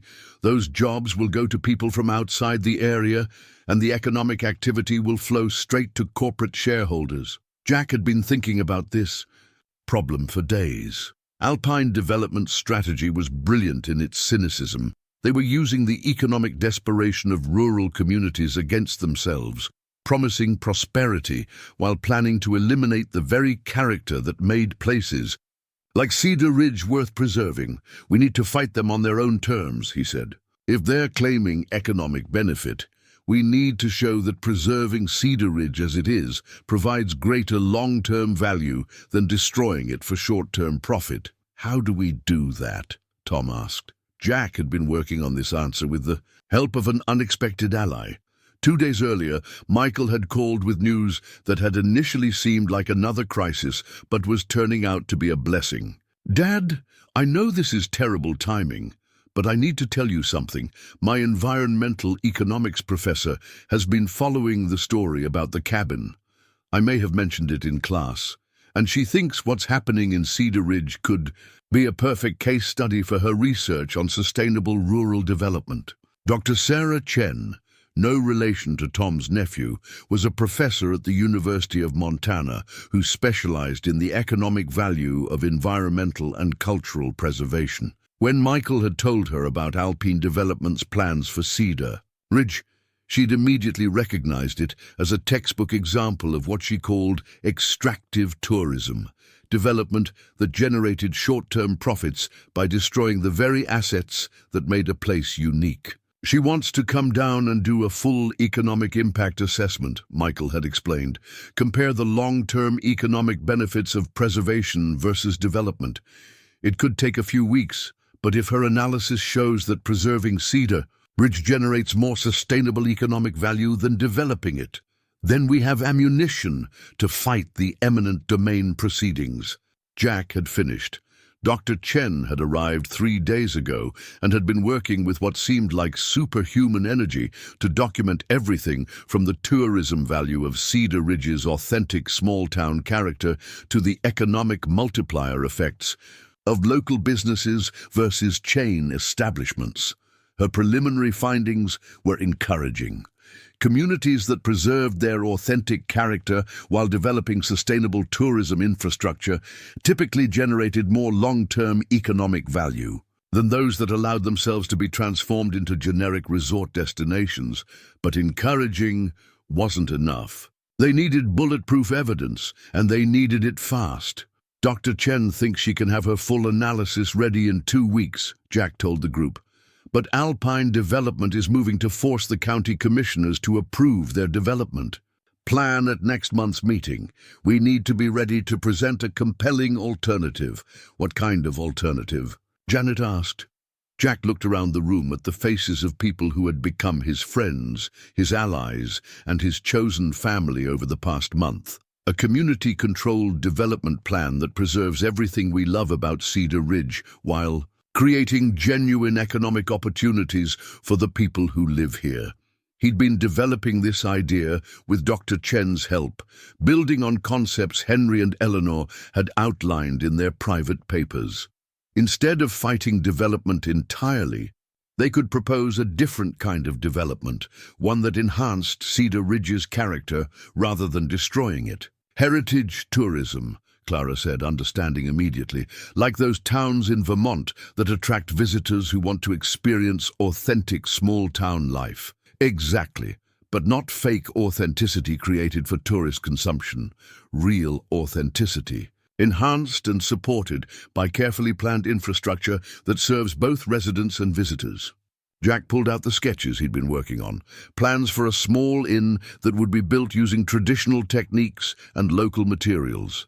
A craft center where visitors could learn woodworking and other traditional skills, hiking trails, that would connect to existing Forest Service lands, and a farmers' market that would support local agriculture while providing fresh produce for both residents and tourists. The difference is that this development would be owned and controlled by the community, Jack continued. The profits would stay here, the jobs would go to local people, and the character that makes Cedar Ridge special would be enhanced rather than destroyed. Tom studied the sketches with the eye of someone who'd spent decades building things. This is good work, Jack, but do we have the money to make it happen? Even with Henry and Eleanor's trust, we're talking about millions of dollars in development costs. Jack smiled. That's where Henry and Eleanor's planning gets truly remarkable. He pulled out the financial documents they'd discovered in the safe deposit box. The trust doesn't just contain money for fighting alpine development. It contains enough capital to fund phase 1 of a community-controlled development plan. The numbers were staggering. Henry and Eleanor had been far wealthier than anyone in Cedar Ridge had suspected, and they'd invested their money with the same careful attention to detail they'd applied to everything else in their lives. $3.2 million, David Chen said, studying the trust documents. That's enough to build the inn, establish the craft center, and create seed funding for local business development. But only if we can prove to the county commissioners that our plan is viable and that Alpine Development's promises are hollow, Jack cautioned, which brings us to our biggest challenge. Martha leaned forward. What's that? We need to show that the community supports our plan over Alpines, and we need to do it in a way that can't be dismissed as the complaints of a few stubborn old-timers who don't want change. This was the part of the plan that had been keeping Jack awake at night. Alpine Development had deep pockets and sophisticated public relations resources. They could afford to run advertising campaigns, hire lobbyists, and present their case with all the polish that corporate money could buy. Cedar Ridge's defenders had passion and truth on their side, but they needed a way to demonstrate that their passion represented the genuine will of the community, not just the resistance of a vocal minority. We need a referendum, Clara said, quietly, an official vote that shows where the community stands. Can we do that? Betty Harrison asked. Can we force a vote on something like this? David Chen had been researching this exact question. Montana law allows communities to petition for advisory referendums on matters of significant local interest. If we can gather signatures from 25% of registered voters, we can force the county to hold a vote. How many signatures is that? Tom asked. About 150, based on the last election, Janet answered. As town clerk, she had access to the voter registration records. Jack felt a surge of optimism. 150 signatures seemed achievable, especially if they could demonstrate that their alternative development plan was realistic and well-funded. But we need to be strategic about this, he cautioned. If we call for a referendum and lose, it will strengthen Alpine's position with the county commissioners. We need to be confident we can win before we make that kind of public challenge. The next 2 weeks became a blur of activity unlike anything Cedar Ridge had experienced in decades. Dr. Chen's economic analysis proved even more compelling than Jack had hoped. Her data showed that authentic heritage tourism could generate sustainable revenue streams that would support local businesses and create good jobs while preserving the community's character. Meanwhile, volunteers canvassed every household in the valley, explaining Alpine Development's true intentions and presenting the community-controlled alternative. The response was overwhelmingly positive, but Jack knew that enthusiasm in private conversations didn't always translate to public votes. The breakthrough came from an unexpected source. Jack was working late in the cabin one evening, reviewing legal documents by lamplight, when his phone rang. The caller ID showed a number he didn't recognize. Mr. Marlowe, this is Jessica Alpine, and I think we need to talk. Jack nearly dropped the phone.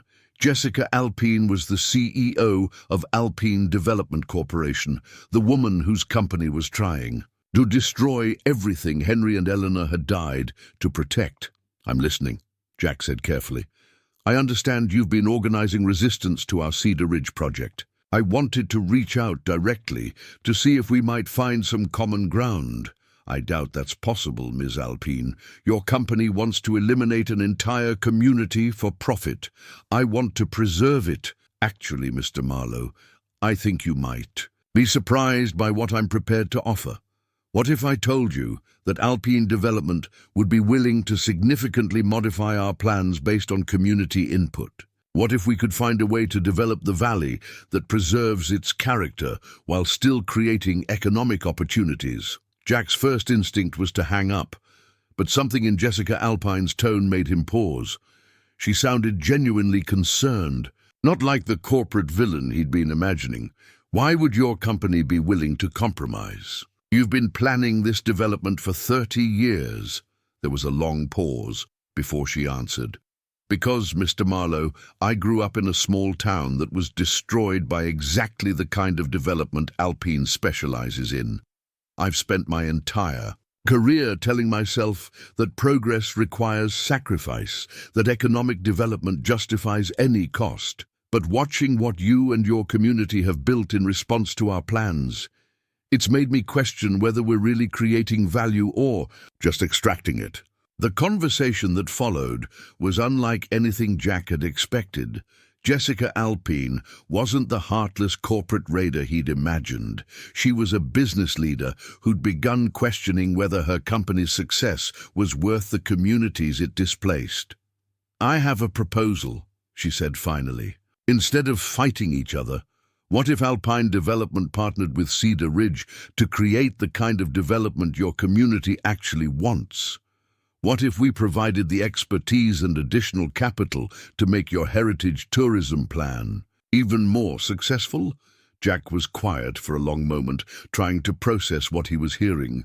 Why would you do that? Because I think Henry and Eleanor Mitchell were right about what makes a place valuable. And because I think my company could learn something from a community that fights this hard to preserve what it loves. The proposal Jessica Alpine outlined was remarkable.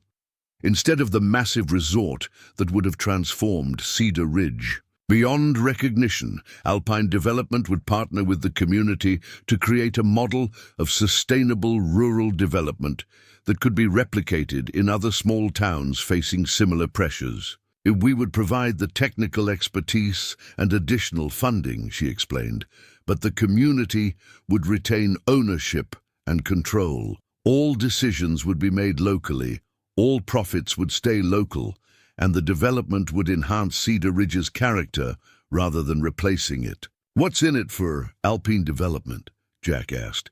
A chance to pioneer a new model of corporate responsibility. And honestly, Mr. Marlowe, a chance for my company to do something good for once instead of just something profitable. After the call ended, Jack sat in the cabin's living room for a long time, trying to understand what had just happened. Had the enemy just offered to become an ally? Was it possible that the battle for Cedar Ridge could end not with victory or defeat, but with transformation?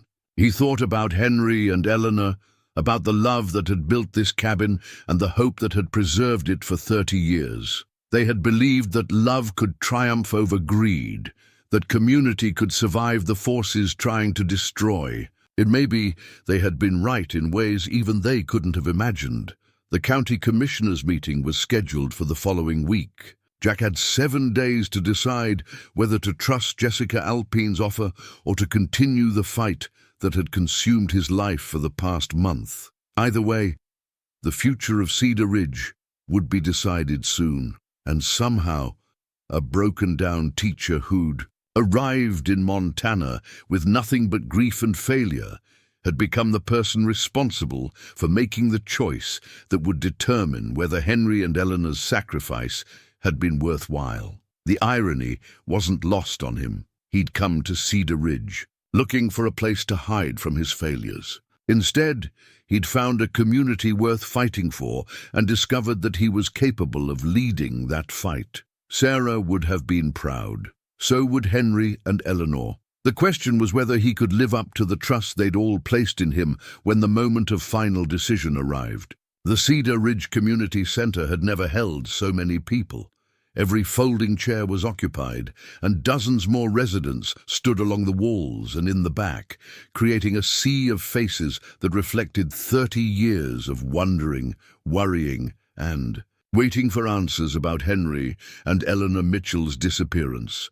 Jack stood at the podium with Henry's final journal in his hands, the last artifact, the one Clara had saved for this moment. His fingers traced the worn leather cover as he looked out at the community that had become his home, his family, his purpose. 30 years ago, he began, his voice carrying clearly through the packed room, Henry and Eleanor Mitchell made the hardest decision two people in love can make. Tonight, I want to read you Henry's final words, written in the days before they left us.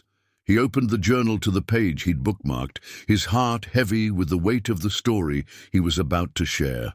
August 10th, 1993.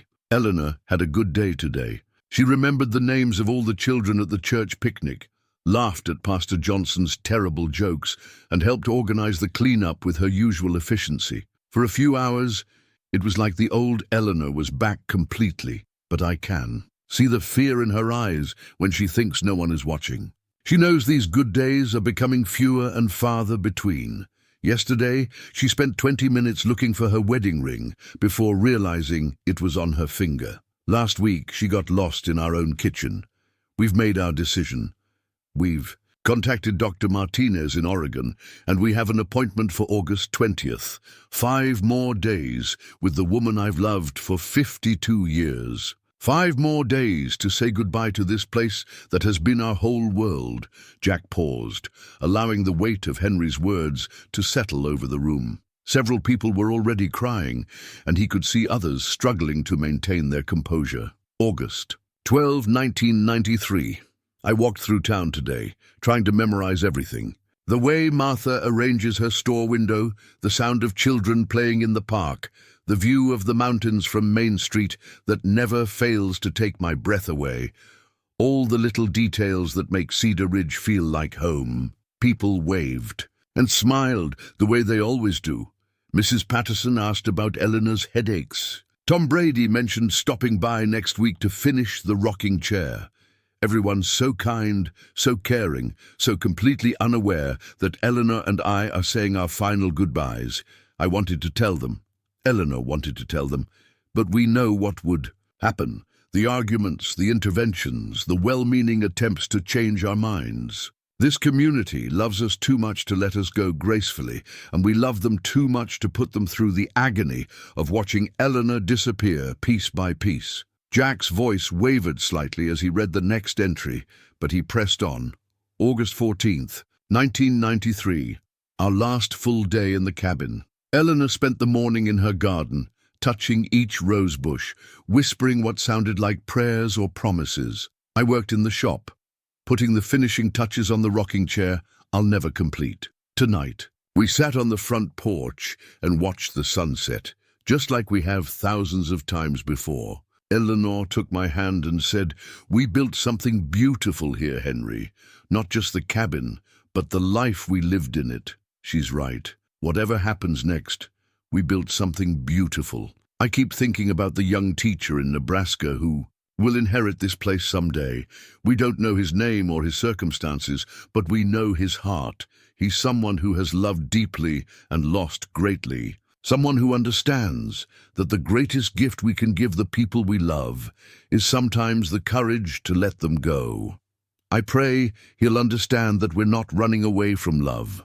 We're running toward it, toward a death that honors the life we've shared, toward an ending that preserves the beauty of our beginning. Jack looked up from the journal, seeing his own tears reflected in dozens of faces throughout the room.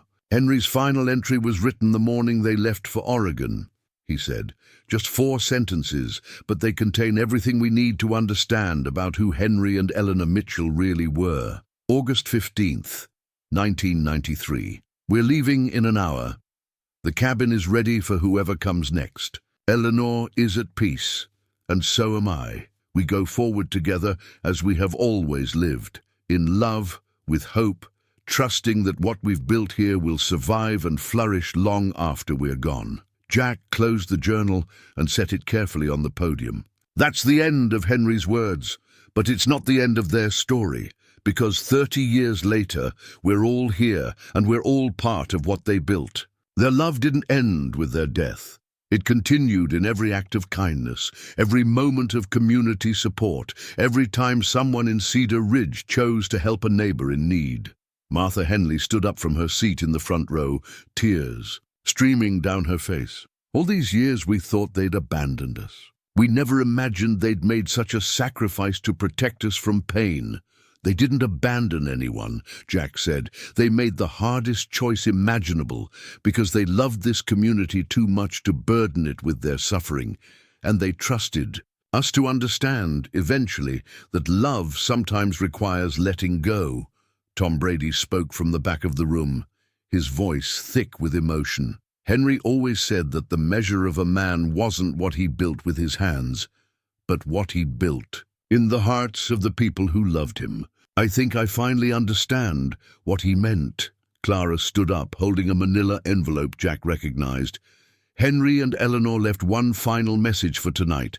They knew that someday the truth would be revealed, and they wanted to share their hopes for Cedar Ridge's future. She handed Jack the envelope, and he opened it to find a single sheet of paper covered in Eleanor's careful handwriting. "To the people of Cedar Ridge," he read aloud. "If you are hearing this message, it means our story has finally been told, and you can begin to heal from the mystery of our disappearance. We want you to know that leaving you was the hardest thing we ever did, but staying would have been harder still.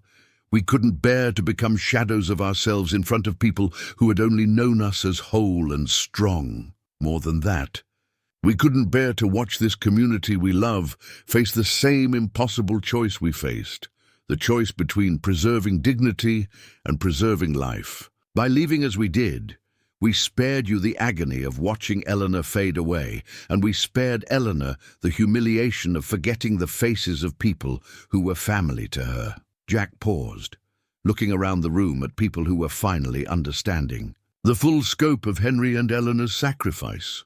"But we also want you to know that we didn't die in despair. We died in hope, hope that the love we shared would inspire others to build something even more beautiful than what we created together. Hope that Cedar Ridge would continue to be the kind of place where people care for each other, where community matters more than profit, where love is the foundation of everything that matters. We have left resources to help you face the challenges that will come. But more importantly, we have left you the example of our love, imperfect, sometimes difficult, but always committed to putting the welfare of others above our own comfort. Build something beautiful with the time you've been given. Love each other fiercely and forgive each other freely. And remember that the greatest legacy we can leave is not the things we accumulate, but the love we share and the hope we pass on to those who come after us. With endless love and gratitude for the privilege of calling Cedar Ridge home, Henry and Eleanor Mitchell." The silence that followed was profound.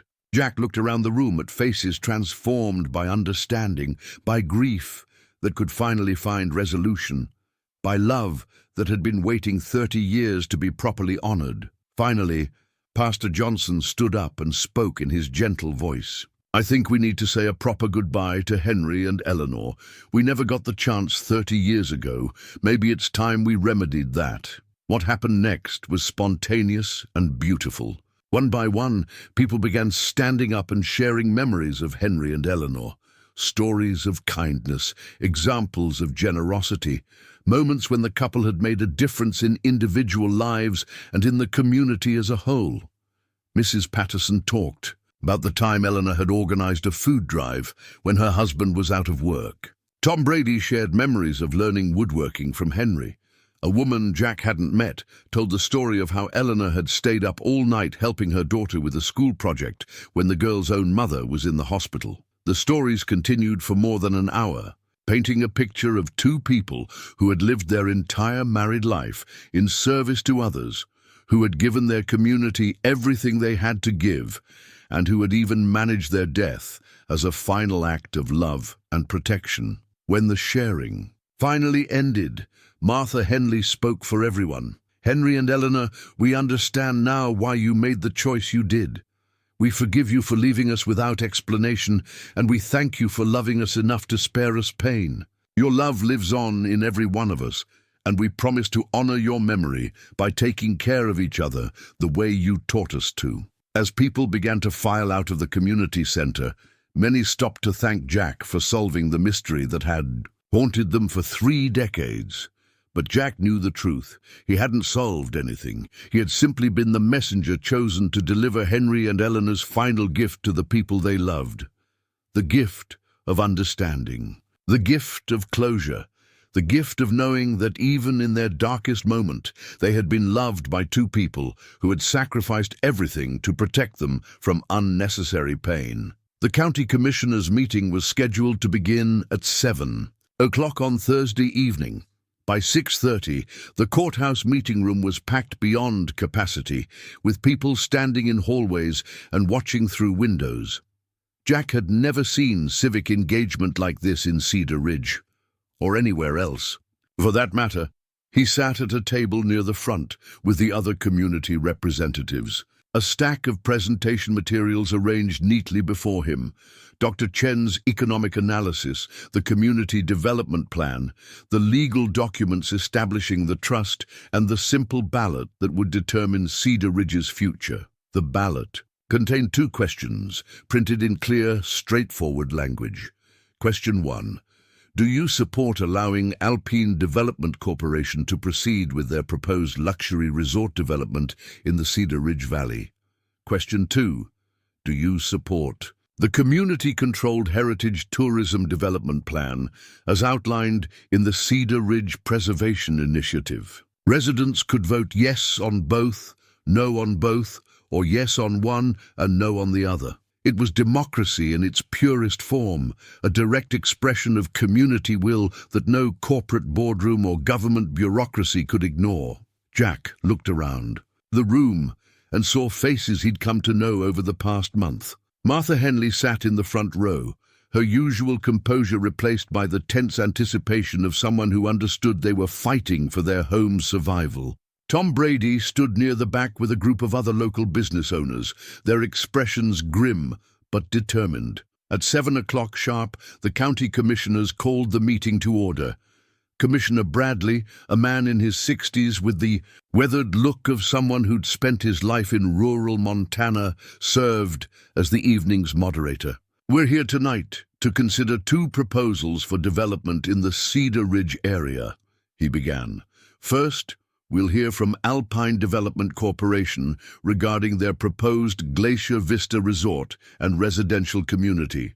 Then we'll hear from Jack Marlowe, representing the Cedar Ridge Preservation Initiative." Jessica Alpine stood up from her seat at the corporate representatives table. She was younger than Jack had expected from their phone conversations, probably in her early 40s, with the kind of polished professionalism that came from years of boardroom presentations. "Thank you, Commissioner Bradley," she began, activating a presentation screen that displayed architectural renderings of the proposed development. Alpine Development Corporation has spent considerable resources designing a world-class resort destination that will bring jobs and economic vitality to this region. Her presentation was exactly what Jack had expected. Professional, polished, and full of impressive statistics about job creation and economic impact. The architectural renderings showed a beautiful resort complex that looked like it belonged in Aspen or Jackson Hole, complete with luxury lodges, championship golf course, and high-end residential development. Our economic impact analysis shows that Glacier Vista Resort will create 200 permanent jobs and generate $43 million annually in economic activity, Jessica continued. Additionally, the project will contribute $2.3 million annually in property tax revenue to local government. The numbers were impressive, and Jack could see some residents in the audience shifting uncomfortably as they contemplated the economic benefits Alpine was promising. But then Jessica Alpine did something Jack hadn't expected. However, she said, clicking to a new slide, Alpine Development Corporation has recently had the opportunity to review an alternative development proposal created by the Cedar Ridge community. After careful analysis, we believe this alternative may actually serve the long-term interests of both the community and our company better than our original plan. A murmur rippled through the audience. This wasn't the adversarial confrontation everyone had been expecting.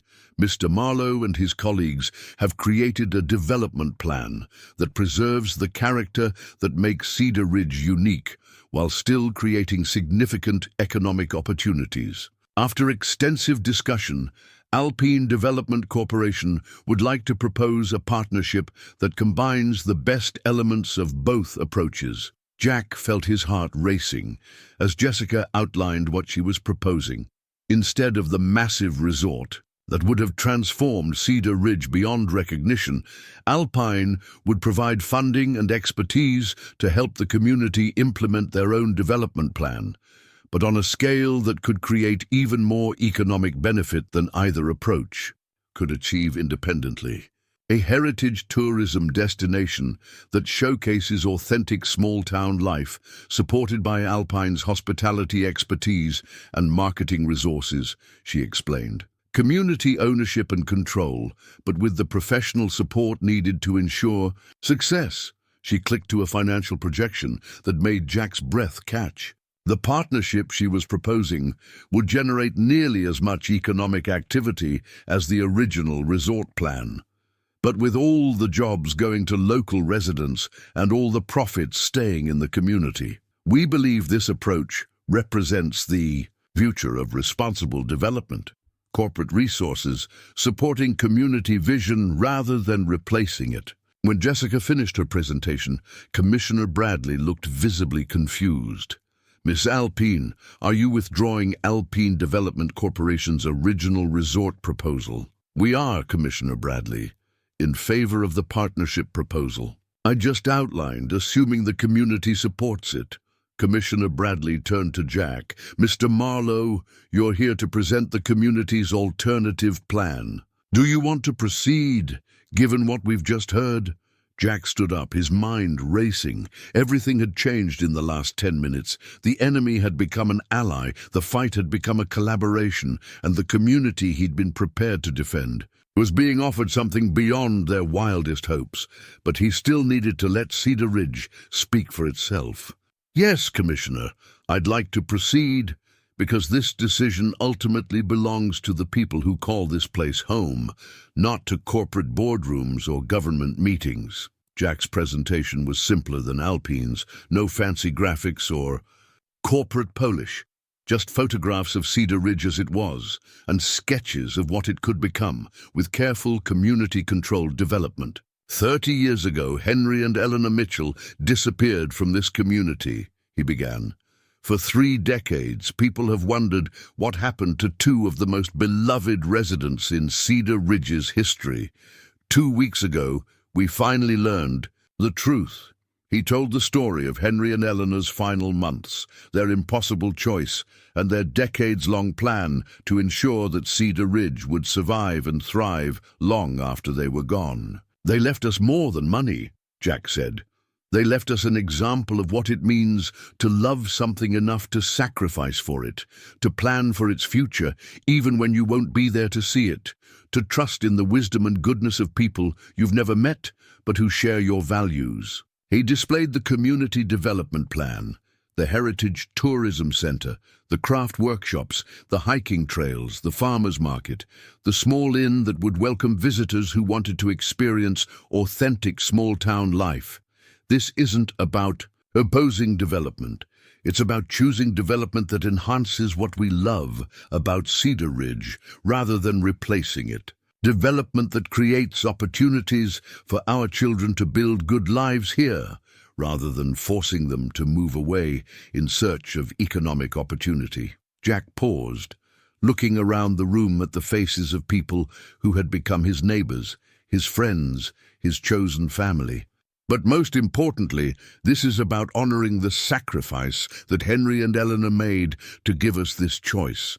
They could have sold to Alpine Development 30 years ago and lived comfortably on the profits. Instead, they chose to fight for the idea that some things are more valuable than money, that community matters more than profit, that the future is worth protecting even when the cost is personal sacrifice. He held up the ballot that would determine Cedar Ridge's future.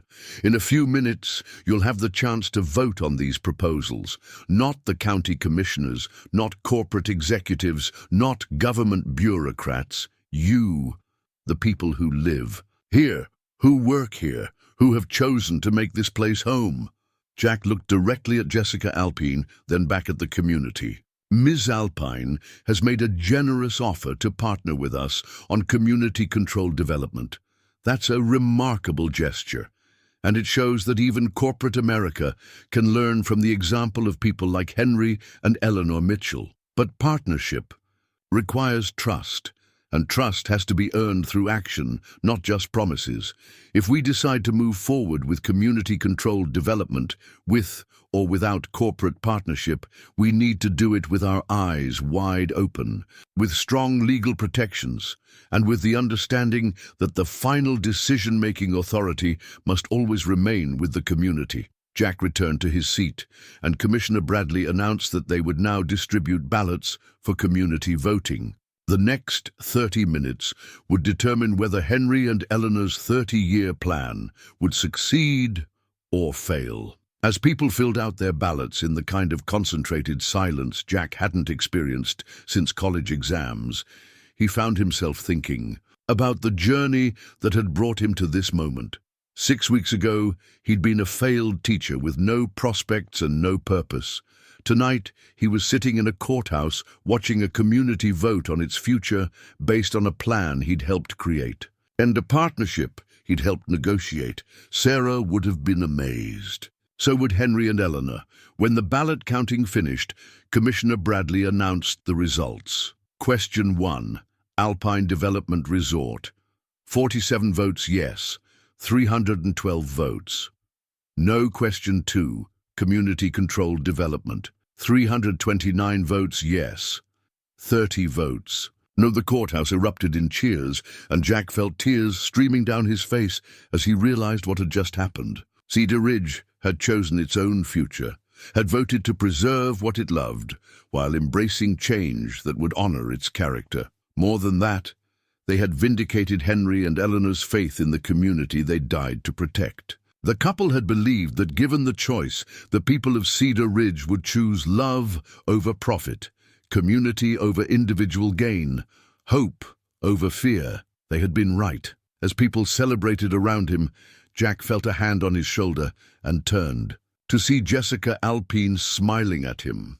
Congratulations, Mr. Marlowe. I think Alpine Development Corporation is about to learn what real community partnership looks like. Are you sure your shareholders will support this? Jack asked. Jessica's smile widened. Mr. Marlowe, after tonight, I think my shareholders are going to learn something about the kind of long-term value that can't be measured in quarterly profit reports. Henry and Eleanor Mitchell weren't the only ones who needed to have faith in people they'd never met. As the celebration continued around them, Jack realized that the battle for Cedar Ridge hadn't ended with victory or defeat. It had ended with transformation, not just of the community, but of everyone who had participated in the fight to preserve what mattered most, including him. 3 months later, Jack stood on the front porch of the cabin, watching the sunrise. Paint the mountains in shades of gold and pink that never seemed to lose their ability to take his breath away. The early October air carried the scent of pine and the promise of the first snow, and he could hear the sound of hammers and saws from the construction site where the Heritage Tourism Center was taking shape.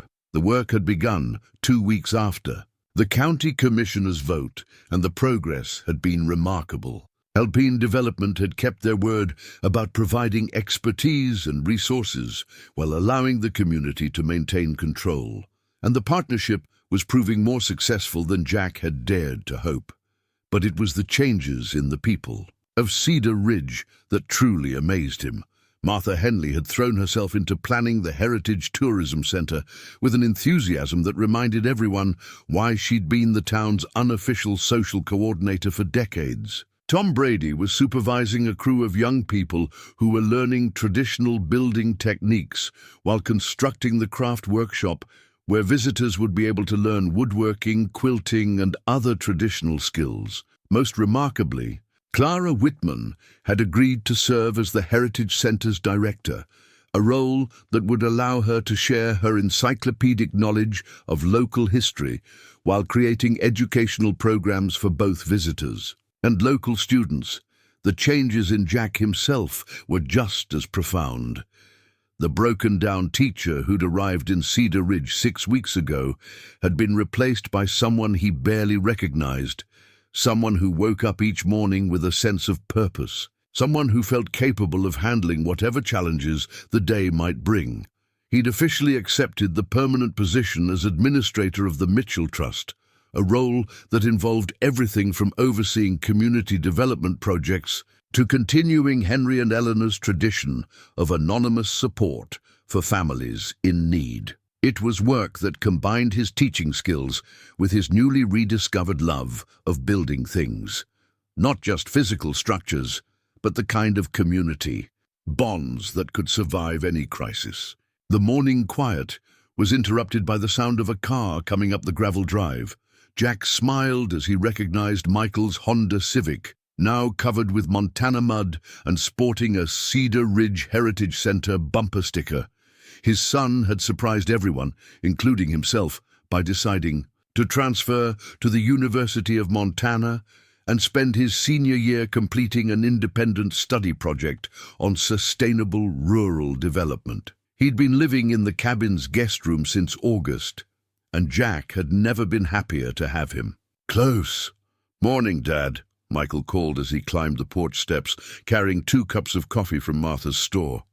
"Thought you might need caffeine before the big day." Today was the official grand opening of the Cedar Ridge Heritage Center, an event that had attracted visitors from across Montana and several neighboring states. The parking area Tom Brady had built could accommodate 50 cars, and they were expecting twice that many people. "Nervous?" Michael asked, settling into one of the rocking chairs Jack had built over the summer, his first major woodworking project since rediscovering Henry's tools. "A little," Jack admitted. "It's one thing to plan something like this, another to see if people actually want what we've created." "They will," Michael said, with the confidence of someone who'd spent the summer watching his father transform both himself and an entire community. "You know why? Because what you've created here isn't fake. It's not some corporate version of small-town life designed to separate tourists from their money. It's the real thing, a community that actually cares about each other, that actually preserves its values while adapting to change."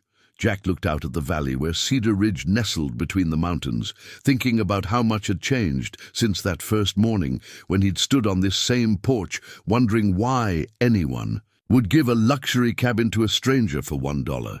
Now he understood. Henry and Eleanor hadn't been giving him a cabin. They'd been giving him a chance to discover who he was meant to be when everything he thought he knew about himself had been stripped away. They'd been giving him the opportunity to find a home, not just in a place, but in a purpose worth dedicating his life to. The ceremony began at 10 o'clock with a crowd that included not just local residents, but visitors from as far away as Seattle and Denver. Jessica Alpine had driven down from corporate headquarters to attend, and Jack was pleased to see her talking enthusiastically with Tom Brady about the construction techniques they'd used in the Heritage Center. Pastor Johnson offered a blessing that remembered Henry and Eleanor's contribution to the community, and Martha cut the ribbon with scissors Henry had made in his workshop decades earlier. But it was Clara's speech that brought tears to Jack's eyes and reminded everyone why they'd fought so hard to preserve what mattered most about Cedar Ridge. 30 years ago, she said, standing in front of the Heritage Center that had been built from local stone and timber using traditional techniques, this community lost 2 of its most beloved residents. We spent 3 decades wondering what had happened to Henry and Eleanor Mitchell, never imagining that they'd made the ultimate sacrifice to protect us from pain. Today, we celebrate not just their memory, but their vision. They believed that love could triumph over greed, that community could survive the forces trying to destroy it, that the future could be shaped by hope rather than fear. She gestured toward the Heritage Center, where demonstrations of traditional crafts were already drawing curious visitors. This building represents everything Henry and Eleanor believed in, the value of preserving skills and knowledge that connect us to our past, the importance of creating spaces where people can learn from each other, the idea that the best way to honor those who came before us is to build something worthy of their sacrifice. But most importantly, this represents the power of choosing love over fear, community over profit, hope over despair. Henry and Eleanor made that choice when they decided how to face Eleanor's illness. Jack Marlowe made that choice when he decided to fight for a community he'd known for less than a month. All of you made that choice when you voted to preserve what you love while embracing change that honors your values. Clara paused, looking around at the faces of people who had become family to each other through the process of fighting for their home. Today, we officially open the Cedar Ridge Heritage Center, but really we're celebrating something much more important, the opening of a new chapter in this community's story, a chapter that honors the past while embracing the future, that preserves what matters while adapting to change, that proves love really can triumph over the forces that try to tear communities apart. As the crowd dispersed to explore the Heritage Center and its various demonstrations, Jack found himself standing alone in front of the memorial garden he'd created for Henry and Eleanor.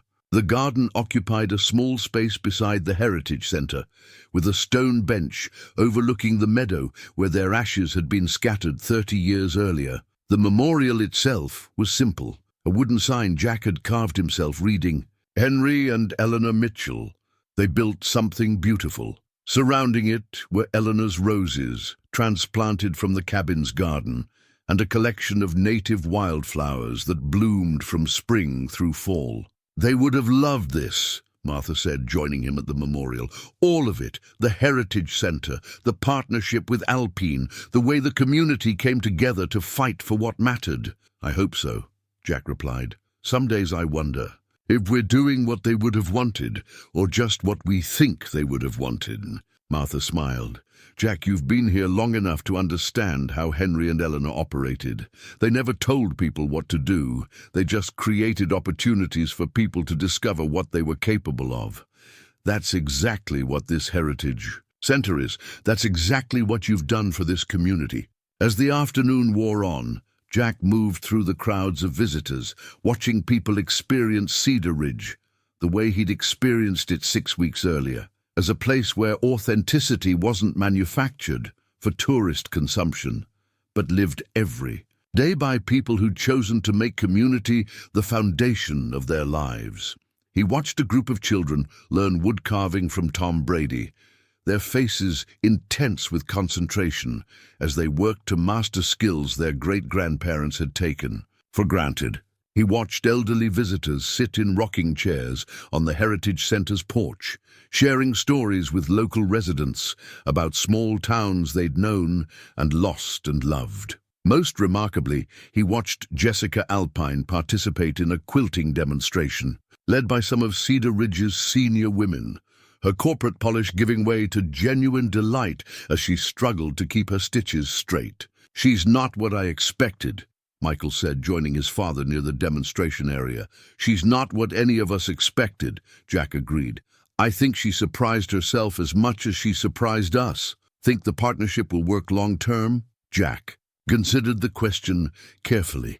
"I think it will work as long as we remember that partnerships require constant attention and negotiation. Alpine has kept their word so far, but we need to stay vigilant about protecting community control.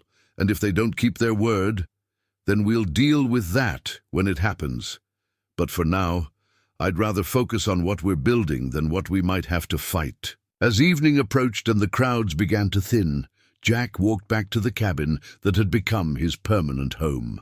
The transformation of the property over the summer had been dramatic. The workshop was fully operational again. The gardens were flourishing under his care, and the guest room where Michael lived had been converted from storage space into a comfortable living area. But the most important changes were the ones that couldn't be seen. The cabin no longer felt like a museum to someone else's love story. It felt like a home where new stories were being written, where the legacy Henry and Eleanor had created was continuing to grow and evolve.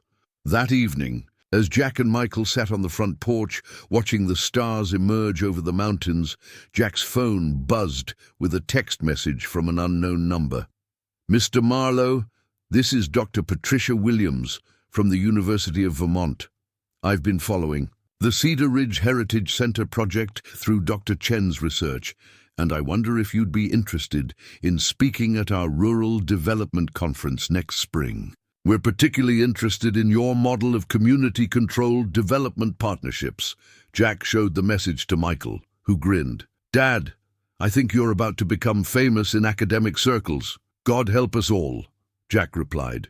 But he was smiling too. The idea that what they'd accomplished in Cedar Ridge might serve as a model for other communities facing similar challenges was both thrilling and daunting. "You know what the best part is?" Michael said. "6 months ago, you thought your best years were behind you. Now you're pioneering a new model of rural development that could help save small towns across America." Jack looked around at the home he'd inherited from people he'd never met, but had come to love deeply, thinking about the journey that had brought him to this moment of unexpected purpose and possibility. "The best part," he said finally, "is that I'm not doing it alone. This whole thing only works because it's built on the foundation Henry and Eleanor created. The understanding that the most important thing you can do with your life is love people well and help them discover what they're capable of." As if summoned by the mention of their names, a gentle breeze rustled through the pine trees, carrying the scent of Eleanor's roses and the promise of another beautiful morning in the place they'd loved enough to die protecting. Jack wound up. The music box that still sat on the table beside his chair and the Tennessee waltz drifted across the porch, connecting him once again to his grandmother's memory and to the chain of love that had led him to Cedar Ridge. In the distance, lights twinkled in the windows of houses where families were settling in for the night, secure in the knowledge that their community had chosen its own future and would continue to thrive for generations to come. Jack Marlowe, former high school teacher, failed job candidate, broken-down widower, had found his way home to a place he'd never been before, to a purpose he'd never imagined, to a version of himself he'd never dared to believe possible. Tomorrow would bring new challenges, new opportunities to build something beautiful from whatever materials life provided. But tonight, sitting on the porch of a cabin built by love and preserved by hope, Jack finally understood what Sarah had meant during their last conversation. He had always been stronger than he thought. He just needed to find the right place, to remember how to see it. The music box wound down, and the mountain silence returned, vast and peaceful and full of promise. In that silence, Jack could swear he heard something that might have been laughter, the sound of two people who had found peace with their choices and joy in the knowledge that their love story would continue in the lives of people they'd never met but had trusted to carry forward their legacy, the sound of Henry and Eleanor together forever in the place they'd chosen to call home, watching over the community they'd died to protect, and the man they'd chosen to guard its future. The sound of love that knows no ending, hope that survives any loss, and the kind of faith in humanity that makes transformation possible, even when it seems impossible, especially then.